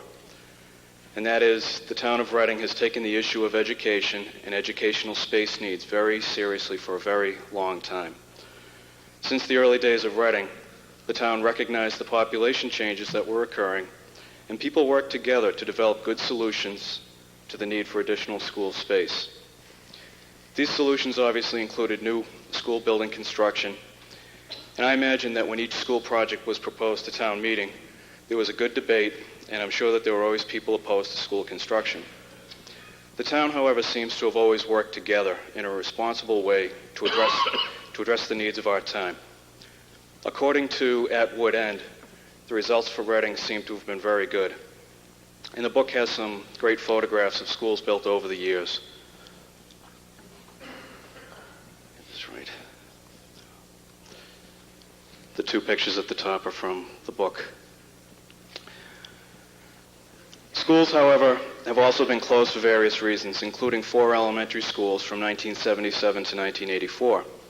Closing these elementary schools made sense at the time due to temporary declines in enrollment. But today we find ourselves in the midst of a dramatic increase in elementary school population. Now it's our turn to address a school-age population increase in Reading. In my opinion, town meeting should not shrink from its responsibility to address this problem. I ask that our answer to the overcrowding issue of our time not be photographs of trailers and parking lots and footnotes of unmet educational needs. I ask instead that the solution be, as proposed in Article 14, a well-planned, financially prudent course of responsible action for the town of Reading. Thank you. Further discussion? Ms. Wood?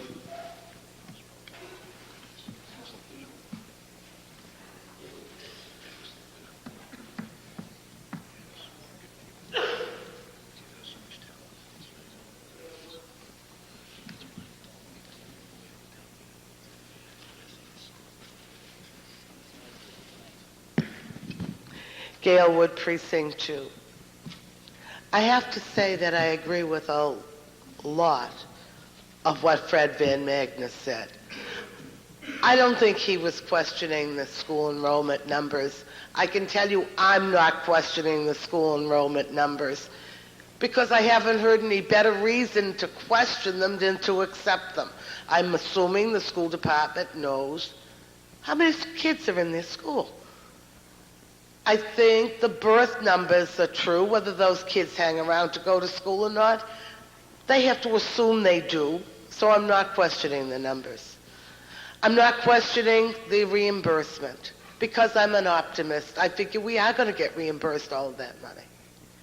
I am questioning the problems we have financially. The one thing he didn't add is the $4 million landfill cap.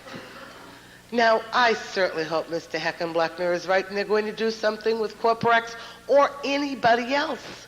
But this is our second person. Homa 10 years ago backed out because it was too costly. Corporex is reworking their figures because it's too costly. If somehow or other we just get it capped, I'm happy because it's estimated at $4 million. Now, I think $4 million is a middle-of-the-road number. It's certainly not a pessimistic nor optimistic number.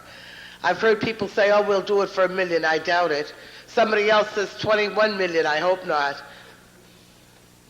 But $4 million is a lot of money, and it's not a matter of, we'll put it off. You can't. You just can't.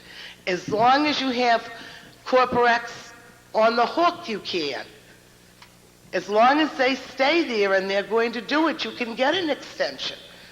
But when they say, if they say, I hope they don't say, bye-bye, you can't keep getting extensions. It really bothers me, the finances. That's all the reason I'm having a problem with this, is finances. We have an operational override coming up. If we didn't spend the money here, I understand we're putting it into a capital project. If you didn't, you could put it into the operational budget, and you wouldn't need at least as much of an override. I honestly wish they had gone first for a debt exclusion override here. Then you would know where the money was coming from. It was coming right there from the debt exclusion override. Here we're spending the money, and then maybe we're going to get it on the other end. Every time I pick up the paper, it's worse. First, Corporex said, maybe not. Then we understand we're missing $250,000 on the land grant. Then the governor's got his red pen out. I'm not sure that he's not going to use it because already he's used it. We just had that last week on the Chapter 90 funds. It was used. It was not overridden. I think we're going to be missing another $500,000. You know, we're talking about, we know, $250,000 on the land grant, possible $500,000, I hope not, on the school, another $1.5 million approximately for an operational override, and we're talking about the sheet that we got today said it's not going to cost anything else. You know, I really wish it was an upfront thing. Maybe everybody doesn't believe that. But I would like to see it upfront, debt exclusion override. There's where the money is coming from. There's where it's going. And all the rest of it has to fight its way out. It really bothers me a lot that we're spending our retirement money before we even get it. And that's just about what it seems like to me. Further discussion? Yes, on the aisle. Mark Doxer from Precinct 1. Just a couple of things. I think that we may be deluding ourselves on a couple of issues, and maybe some of the people who voted in the last election had the same issue. If we decide not to do the project, there seems to be the idea that the cost will go away, and the town won't have to expend $5 or $6 or $7 million. And I think it's been made very clear last time and this time again that that's not the case. The issue is we're going to spend the money. And if we decide not to spend it with the help of the state, we can have inferior facilities for the same money, or we can go back, we can get the state reimbursement and move forward. And if the premise is we can't afford the project, I think that's the wrong question. The dollars are the same. The question is, can we afford not to do it this way? This is a better way. Again, we can go through all the arguments. We've been through them all.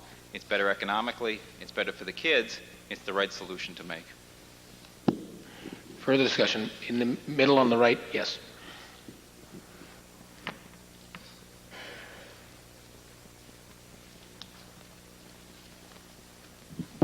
Hi, Peter Kumanduras, Precinct 2. Also a new parent to one of those dots up on the screen. My wife and I, we moved here 2 years ago for one reason, the education system. We looked at 4 or 5 different surrounding towns and decided on Reading's commitment to education and the community and the support for the children, and that's why we moved here. A lot of our friends, young couples, are moving here for the same reason, paying top dollar for Reading. I mean, that's a reality, and it's an accomplishment to the town for that reason alone. They talk about risk tonight. It's going to be there either way, whether we do the school or not. Everybody said that up front. Personally, I'd rather quantify that risk, solve the problem, know what we're dealing with, maintain the quality of life that everybody's accustomed to in Reading, and that we pay top dollar for. Thank you. Further discussion? Yes.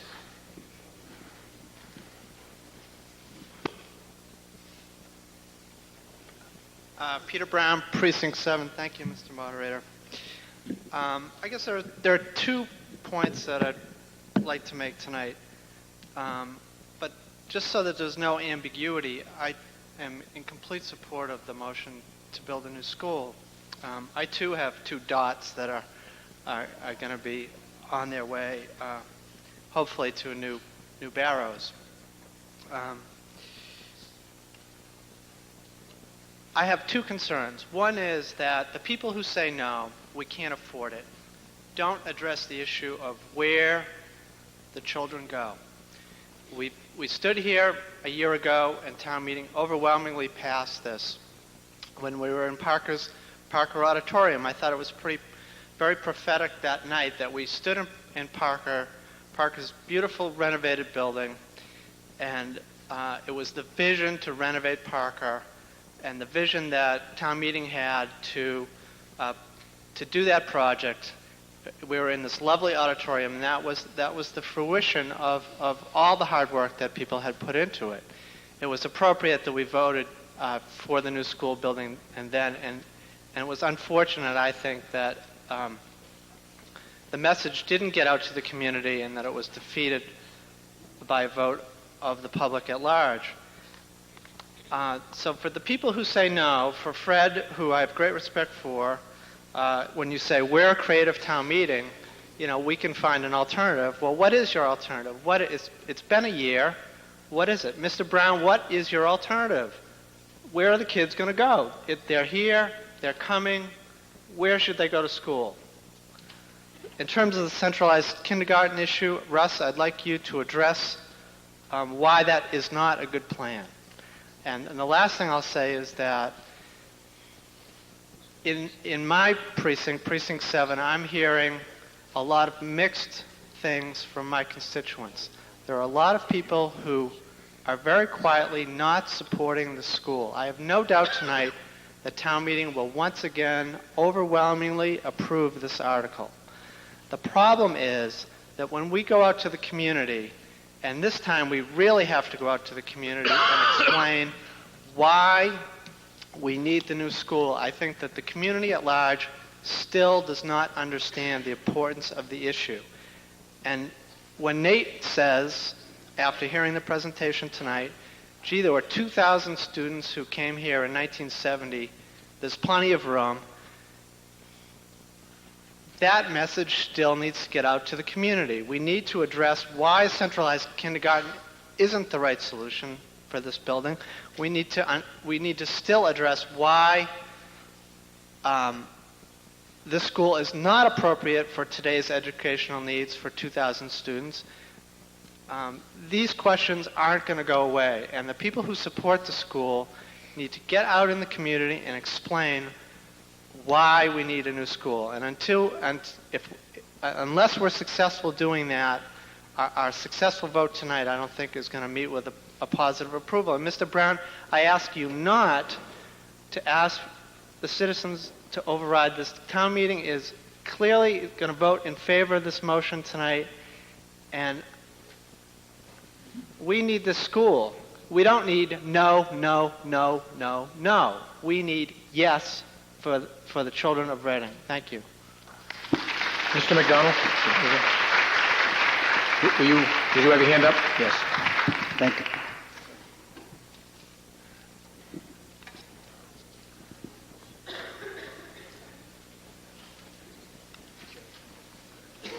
Thank you, Mr. Moderator. Jerry McDonald, Precinct 3. On a personal note, I've been on 3 weeks vacation, and when I got home, there was no more room on my answering machine. I want to apologize. I didn't have time to respond to people, so I just want to publicly apologize. I'm not ignoring them. Okay, I wasn't around.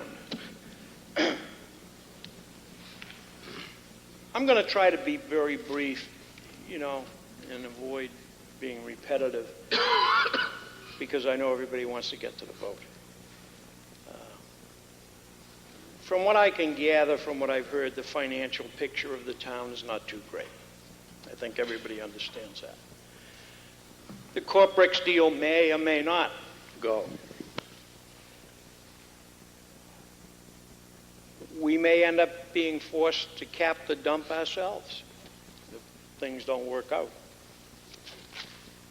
I understand the cost of the new school is going to be reimbursed 66%. They're talking about an override for the operating budget. The school building committee has made it clear, I think, that we shouldn't have portables, and I don't think the town wants portables. But they've also said they've explored all the options. But I'm not quite sure they have. There are modular buildings which can be built. I'm not an architect, but they can be built cheaper. They currently have them in Newton and Wayland. They love them. They think they're great. They ordered them, they went up, and that's it. They're using modulars at 3 of their elementary schools to solve a lack of space projected to last the next several years. It was not severe enough for a new building. So there are other options, and I'm not so sure the school building committee explored them all. They've talked about it won't be reimbursed unless it resolves the entire problem. In the Boston Globe today, there was a statement from David P. Driscoll, the State Commissioner of Education, and he said that of the 58 school building projects approved last year, 36 were renovations of existing buildings. He encourages towns to renovate existing facilities and will be flexible in applying the guidelines. So I'm getting a mixed message here. There was an article written by a citizen in the paper, a letter to the editor, and they referred to Reading as a, quote, family community. They also used the quote, empty nesters. One should remember that there are empty nesters here who made Reading what it is today. Don't forget that. The school system is great. Nobody questions that. I'm pretty sure, unless the times have changed that much for me, they still teach about good government. Many people have fought for the right to vote over the years, going all the way back to George Washington. And I think we're still teaching that in the schools, democracy. The voters chose to override the town meeting this past January. The voters, a democratic process. Now the school building committee, the school committee have chosen to bring it back to the town meeting for another vote, and I believe it'll pass. Arrogance is not a strong enough word to describe the actions of our elected officials of this town. The selectmen, the school committee, and the appointed school building committee have chosen to disregard the right of the vote of the people. My concerns are the entire town, not one piece or segment, but all the departments, the police, the fire, the recreation, everything, the whole town. And I do respect the voters, and I will abide by their decision and vote no on this article. Before we continue, this is not concerning Mr. McDonald's comments, but the chair would like to remind the body not to direct comments at individuals. Remember that we're here to debate issues and not personalities. Did I have a question right in the front? Mr. Graham?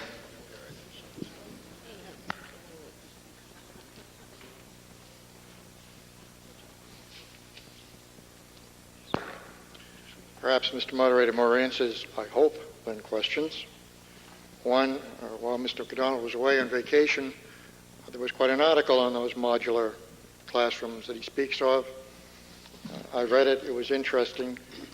I went to the last paragraph almost first from the same Commissioner of Education, Daniel Driscoll. We do not reimburse them.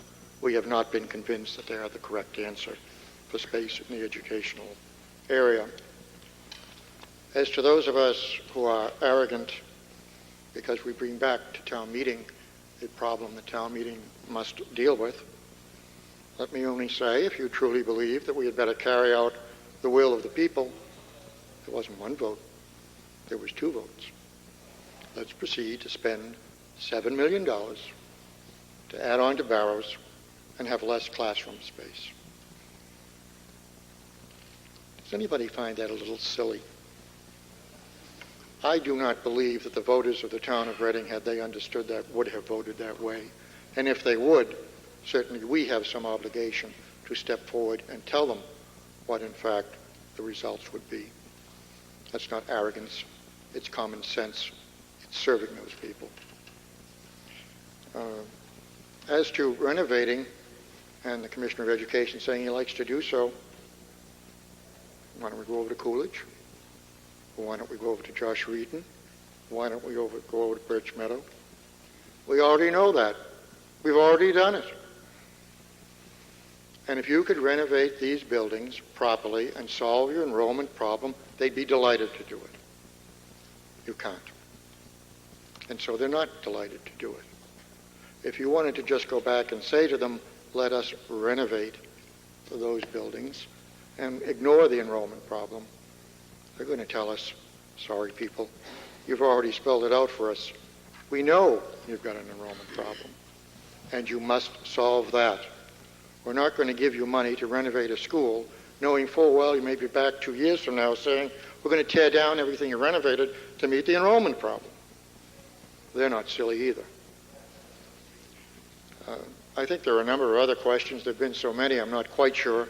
I think most of them, in fact, have been answered. I thought the principal of the high school made it very clear why we couldn't do a number of the things that, as I say, seem to be the high school solution of the week to our problems. But if he didn't, I'm sure he'd be happy to go through it again. But we have been through all of these various exercises, as have you. And I'm sorry, people. If we build this school, they will come. And if we don't build it, they will still come. And you're going to do something with them. Mr. Brown. Thank you, Mr. Moderator. We have heard constantly that the voters did not understand. I have had many teachers in the system indirectly tell me, thank you for bringing this to the public. Now, if the teachers that are in the system do not understand the problem, I don't know how the population can. They are the people directly involved. They thanked me for bringing this to the public to be turned down. Thank you. Yes, right over here. Yes.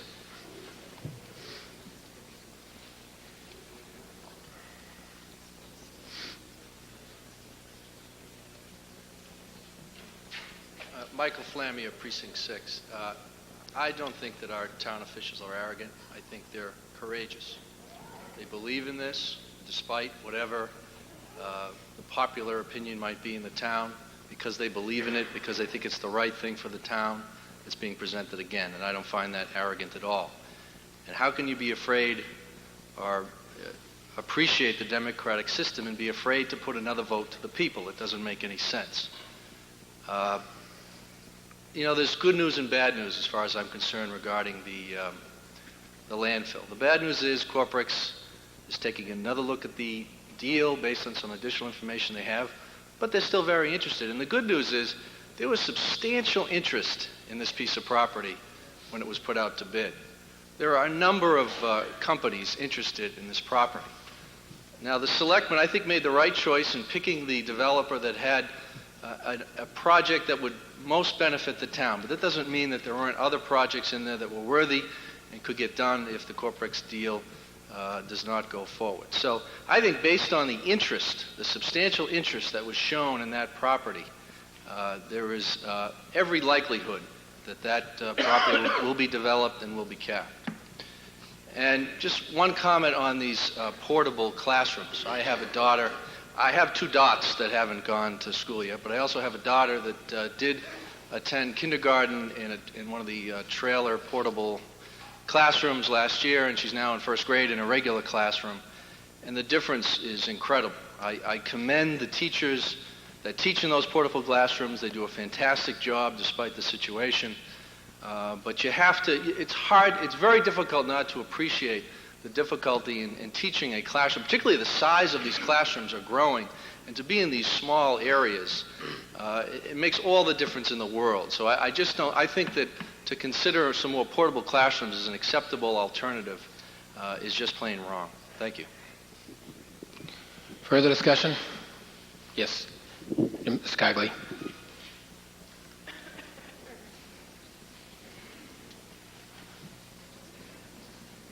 1 year ago, I addressed you as chairman of the Finance Committee.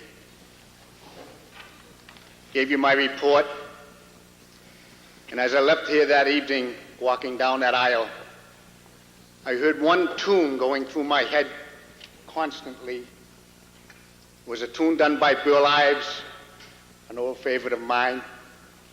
Title was, "We're going to have a lynching party." Well, tonight I stand before you as a member of the school committee. We knew back in 1970 that we were going to need a school on Dividends Road. And with great wisdom, the school committee purchased on May 13th, 1970, a piece of land. That piece of land today is being recommended as the site for a new elementary school. Last year, I also told you there was no doubt in my mind we needed the school. I was not against the school, but the financing of it. I thought if we waited a year, we may somehow discover a way to finance it.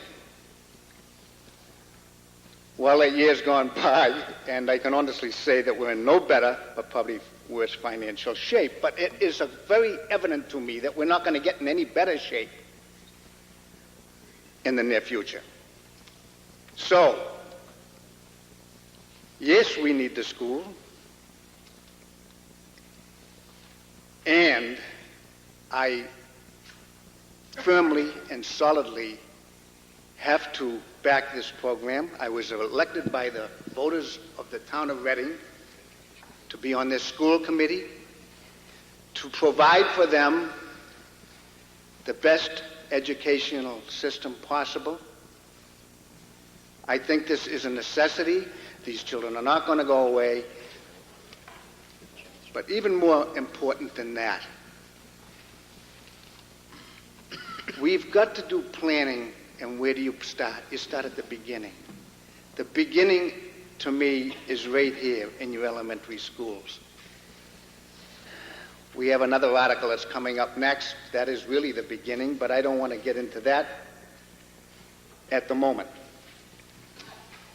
I've had phone calls. My machine, Jerry, wore out 3 tapes in the last 4 or 5 weeks. Everyone in town wanted to know where I stood on this issue, and I can tell you tonight, we're going to have to face some overrides. There's no other way we're going to get any revenue in this town. We've been building our budgets on assumptions. I've been saying that for years. And I'm going to say to you tonight that Jim Kigley, after doing all his homework, after studying this package for 1 solid year, and again I lost a lot of sleep, does back this program, and I hope the rest of you will go along with us. Thank you. Further discussion? Mr. LeBlanc.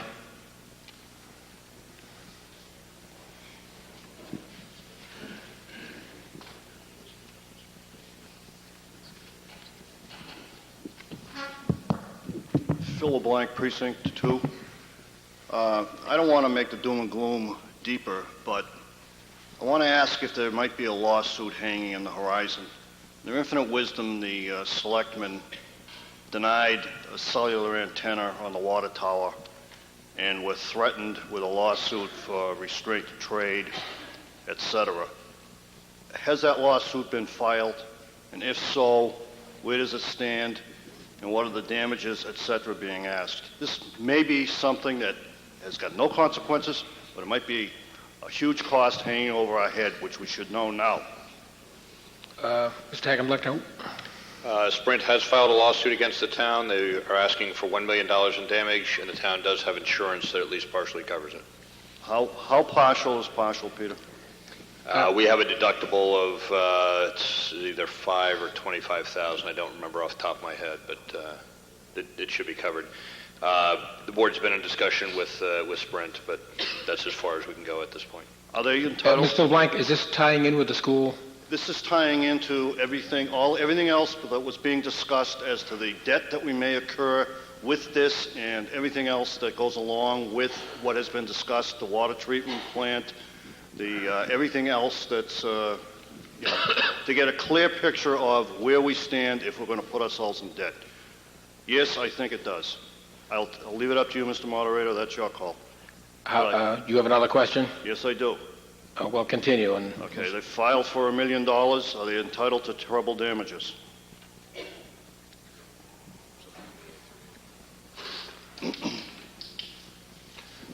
No, my recollection is that the damages are simply claim damages for loss of profits. And the case is being handled by insurance counsel, so I'm not as fully familiar with it as to answer your question, but I don't believe so. But as the town manager has indicated, there is insurance. It's being defended by insurance counsel, and I would be very surprised if any out-of-pocket damages that, if any, ultimately came about, that the town was personally paying anything even close to $1 million. Okay, but I thought I heard just a moment ago it would be $250,000 is what our exclusion would be that we would have to cover. No. It was either the town monitor saying the deductible is either $5,000 or $25,000. Oh, $25,000. Thank you. Further discussion. Mr. Burdett? Question has been moved. This requires a two-thirds vote. Let's see, on the right.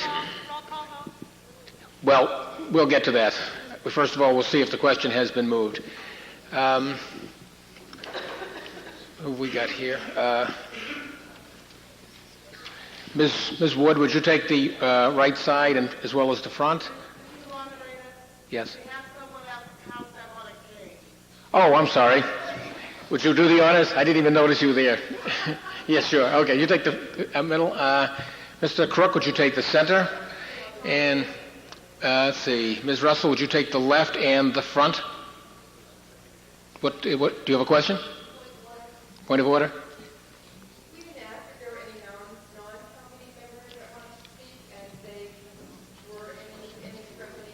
That's correct. We did not. The town meeting has the right to stop debate whenever it wants. All those in favor of moving the question, please rise.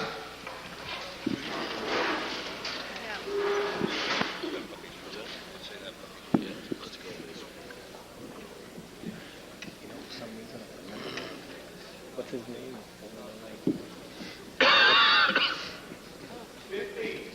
15. Yeah.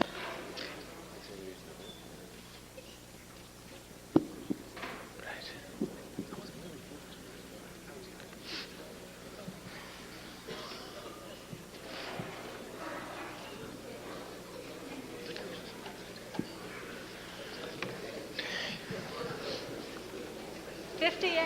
58. 50. Those opposed?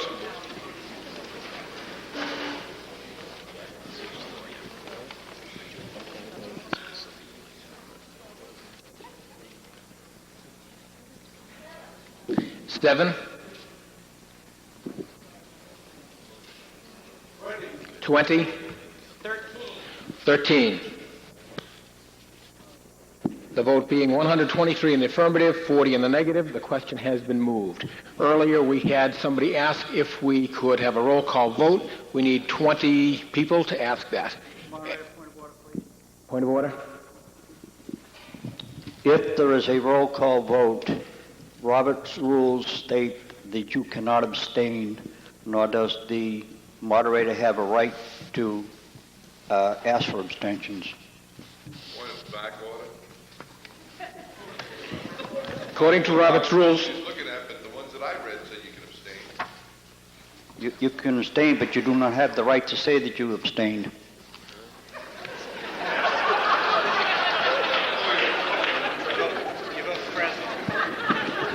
okay.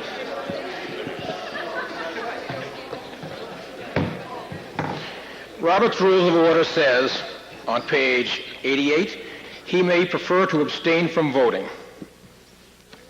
Yes, he can. Okay. Do we have 20 people who would like a roll call vote? Please rise. It'll be easier to see. I'm sorry. 1, 2, 3, 4, 5, 6, 7, 8. It looks like we do. Well, it's close. 1, 2. Exactly 20. Okay, we will have a roll call vote.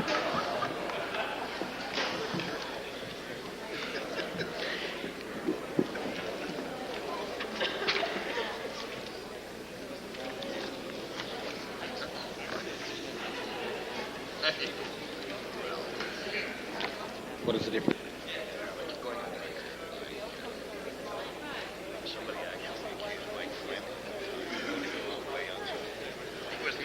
All right, are we ready to proceed? Hold on. Okay, what will happen is I will call the name.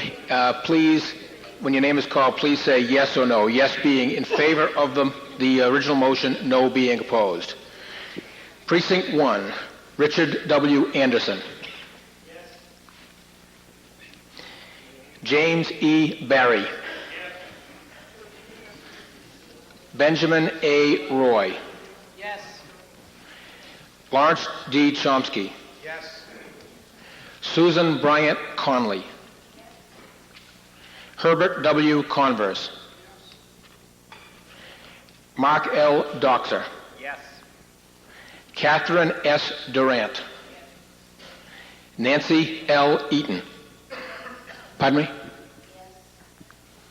William R. Grace. Mary F. Grimmer. Mark Goyot. Yes. Andrew K. Herlihy. Lorraine Horn. Beth Ann Matafia. Laurie L. Miller. Ellen Mountier. Brendan J. O'Hagan. Nancy W. Ortiz. Stephen L. Perry. Thomas J. Ryan.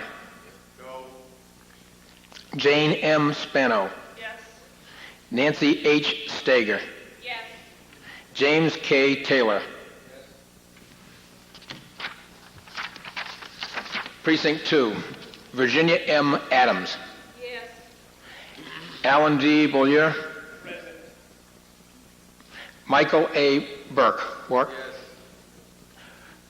Francis P. Burke. Dolores S. Carroll. Marlene W. Cohen. Joseph T. Canary, Jr. Peter G. Commandoris. Wayne Davis. Donna M. Fallon. John L. Fallon, Jr. K. Krakorian. Philip D. LeBlanc. Debbie H. McCulley. Richard J. Moore. Alice M. O'Sullivan. John E. Parsons III. Yes. Mary Jane Quinn. Anthony L. Rickley. Rita C. Robertson. Bernice F. Svedlow. David A. Tanner. Gail F. Wood. John D. Wood. Precinct 3, Lois K. Bond. Did I hear a yes? Yes. Douglas A. Bruce.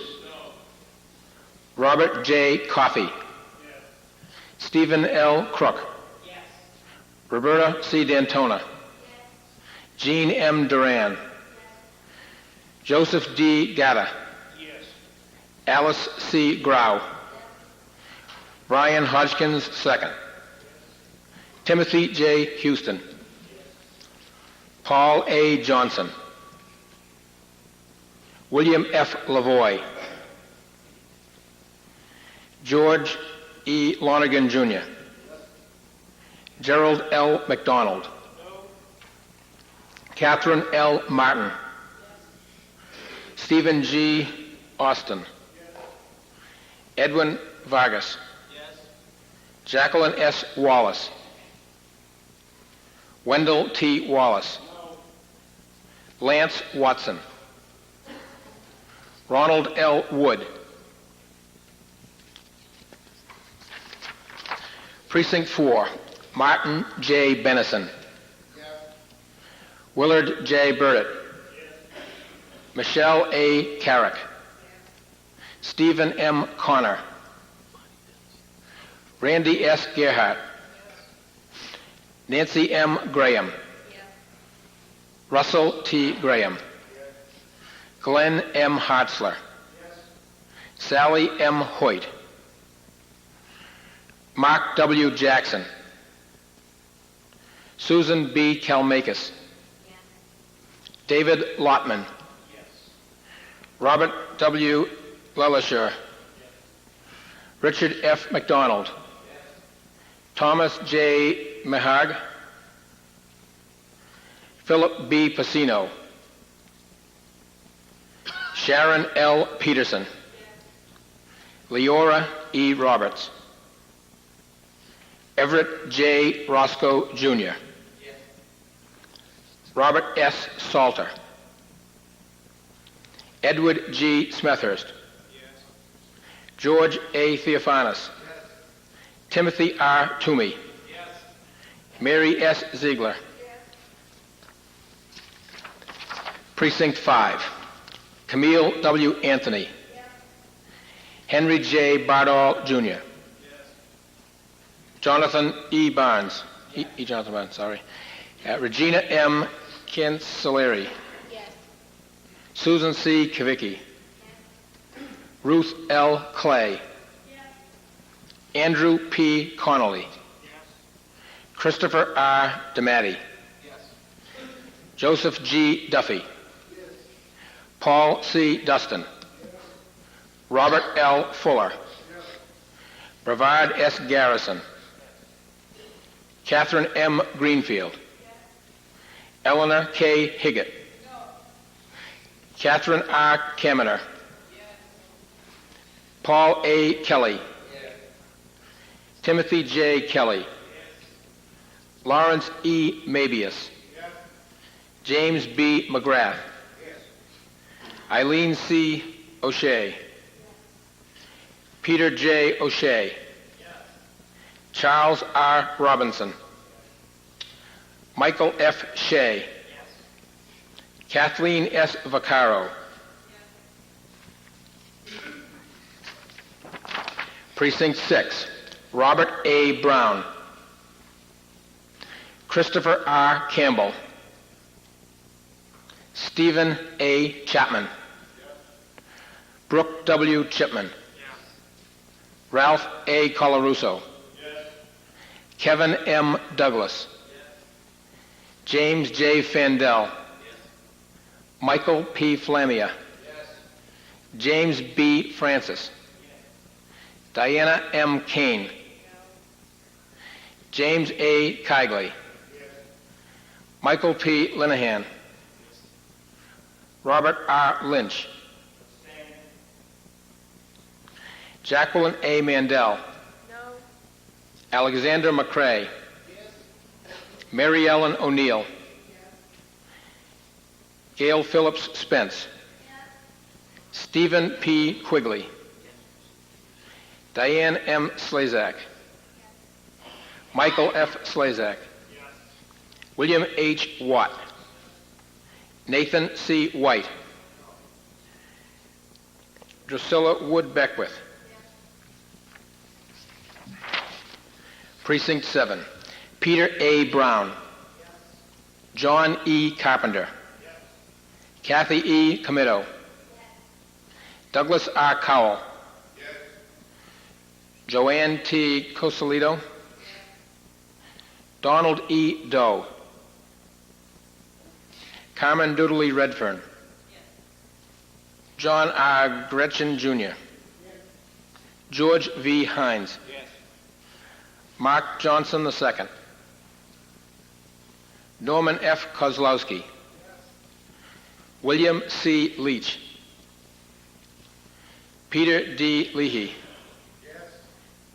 Nancy B. Matheson, Charles Donnelly Moran, Mark E. Nelson, Gary M. Nyan, Richard A. Radville, Richard W. Schubert, Charles A. Smith, Jeffrey W. Struble, Patrick S. Sudbay, David M. Sweeter, Kathy J. Whitaker, Precinct 8, Janet Baronian, William C. Brown, Harvey J. Dahl, John K. Downing, Nancy Gadzuk Drexler, Carol S. Grimm, William J. Grissett Jr., Peter Grossman, Kim R. Hornetschlager, Gloria R. House, Pasquale M. Iapika, Frederick F. Martin, Jr., Laura F. McDonough, Sandra J. Michaud, Kevin M. Nestor, Robert I. Nordstrand, Marjorie C. O'Donnell, George B. Perry II, Bernice H. Pierce, John H. Russell, Margaret W. Russell, Frederick Van Magnus, Frederick Van Magnus, Jr., Charles A. Wayne. Is there anyone that did not get called? All right, give us a couple of minutes and we will add it up.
The vote being 145 in the affirmative, 18 in the negative, the motion carries.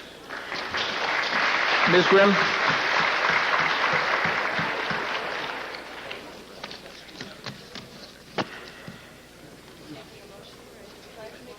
Oh, okay. Ms. Grimm moves that Article 1 be taken from the table. Is there a second? Second. All those in favor of taking Article 1 from the table, signify by raising your right hand. Those opposed, Article 1 is taken from the table. Ms. Grimm. This is a report from the Finance Committee to Town Meeting on long-term lease space at the high school. A subcommittee of the Finance Committee reviewed all existing documentation for the long-term rental of space at Reading Memorial High School, including Reading Extended Activities Program and RCTV, previously Continental Cablevision and Media One. Although the rental of space was done on a fairly informal basis in the past, there is no evidence to suggest that REAP or RCTV and its predecessors failed to pay what they were instructed to pay by the school department. It appears the lack of staffing in the school building facilities department contributed to lax documentation and tracking of payments. The subcommittee's primary focus was then a review of the controls going forward. The Pete Marwick Building Maintenance Study, completed in March of 1998, recommended additional clerical help in the rental area, and a half-time clerk was added in January of '99. Richard Foley, the town accountant, did an audit of the school building facilities department in April of '99. It was Mr. Foley's audit which brought to light the need for town meetings authorization of long-term leases, hence Article 13 seeks authorization of long-term leases. The town accountant's audit also found REAP and RCTV were not being billed on a monthly basis, and REAP's payment was below the required amount based on square footage and the monthly rental rate. REAP and RCTV are now being billed an accurate amount on a monthly basis. REAP also made a lump sum back payment for the amount due as a result of the inaccurate calculation of square footage after space they had previously occupied was taken back for high school classrooms. Mr. Foley also discovered that in 1997, 3 months of REAP rental payments could not be verified, and they were subsequently paid by REAP. Mr. Foley's last recommendation was that a new lease agreement should also include formal procedures to deal with delinquent payments. Separate from Mr. Foley's audit, as part of the town's annual audit, the outside auditors, Pete Marwick, were directed last spring by the audit committee to review internal controls within the school building facilities department. Pete Marwick has finished the audit, and the most significant recommendation is the segregation of duties. The opening and logging in of receipts needs to be done by a different person, not the same person who also books the rentals and sends out invoices. The Finance Committee has asked the town accountant to work with the school department and building facilities to segregate duties and reroute cash through the Treasurer Collector's office at Town Hall. Pete Marwick's other comments included updating the formal long-term lease agreements, which is in process. They suggested the school committee annually review and approve all rental rates, not just long-term rates. They suggested the town should check its overhead allotment to the department, do a cost-benefit analysis of computerizing the accounts receivable listing, update its records retention policy, and lastly, have town council review statement of terms and condition given to all renters not under long-term leases for appropriate disclaimers of liability. We viewed all Pete Marwick's comments as valuable and recommend their implementation. The new leases currently being negotiated by town council will be reviewed by the Finance Committee prior to them being presented to town meeting. We expect the leases to include standard rental terms, including formal procedures to deal with delinquent payments, accurate square footage, appropriate insurance coverage, and current market rental rates for similar space. Thank you. Ms. Grimm moves that we lay Article 1 on the table. Is there a second? Second. All those in favor of laying Article 1 on the table signify by raising your right hand. Those opposed, and Article 1 is laid on the table. Is there any business under Article 13? Mr. Dahl?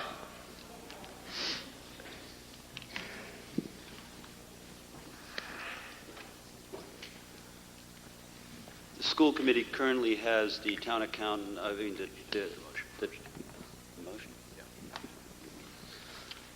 Move that the town vote to table the subject matter of Article 13. Is there a second? Second. Is there an explanation? I'd like to allow town council, Mr. Cohen, to give an explanation.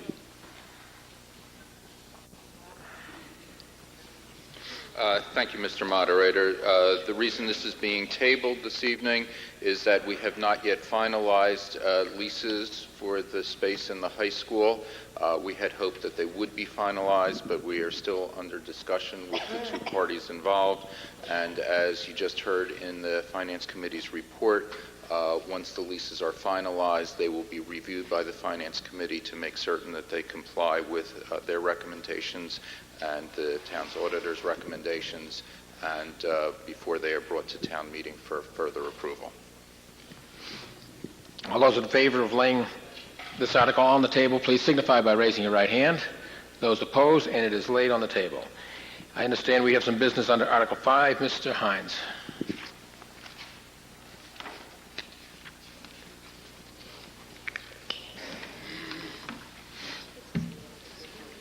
Mr. Moderator, move to take Article 5 off the table, please. Is there a second? Second. All those in favor of taking Article 5 from the table, please signify by raising your right hand. Those opposed, and Article 5 is taken from the table. Mr. Hines. It's already taken. Oh, I'm sorry.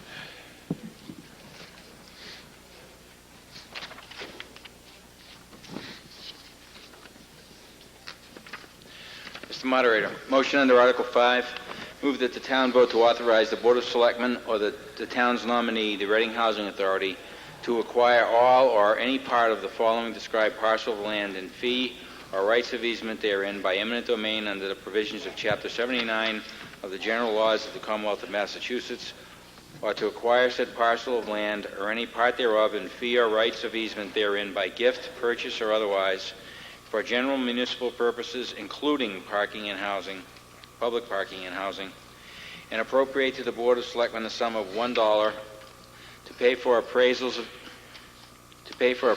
of said parcel, and to pay for the acquisition of said parcel of land or rights of easement therein, or to be used for payment of land damages or other costs and expenses of such acquisition, and to authorize the Board of Selectmen to enter into agreements with the Reading Housing Authority and private parties or state and federal agencies for financial and other assistance in connection with such acquisition, and to do all other acts and things necessary and proper for carrying out the purposes of this vote.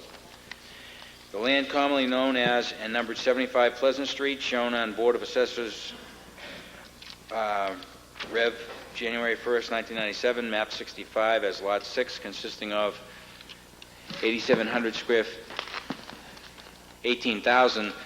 square feet of land, more or less, and described in a deed recorded at the Middlesex South District Registry of Deeds in Book 14054, page 384, currently believed to be owned by James A. and Margaret C. Molyneux or their estates. Is there a second? Second. Mr. Heckenblecker. Mr. Moderator, just to be clear, the motion should have been with the source of funds from certified free cash. The amount of money involved here is the sum of $1.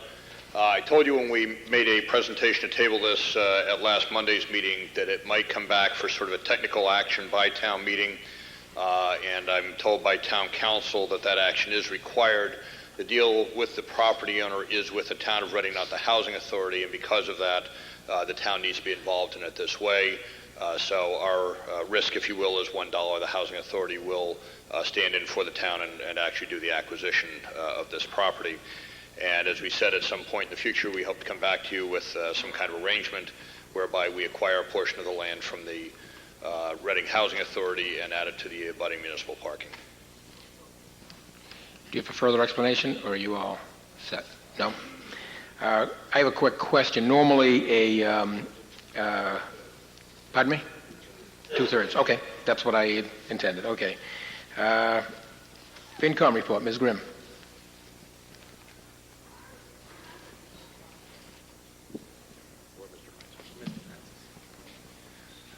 The Finance Committee voted 7-0 to approve Article 5 as written. Is there further discussion? None appearing. Are we ready for the vote? I will try a hand count. If it's unanimous, I'll declare it as such. If not, we will take a standing count. Those in favor of the motion under Article 5, please signify by raising your right hand. Those opposed? And the motion carries unanimously, a quorum being present. this point, we have reached the end of our articles. We still have two on the table. We have Article 12. Is there any business under Article 12? Is there any business under Article 10? Is there any business under Article 2? None appearing. Mr. Nestor? Mr. Moderator, move to adjourn, sine die. It's been moved. Is there a second? Second. It's been moved and second to adjourn this town meeting, sine die. All those in favor signify by raising your right hand. Those opposed, and this meeting adjourned, sine die.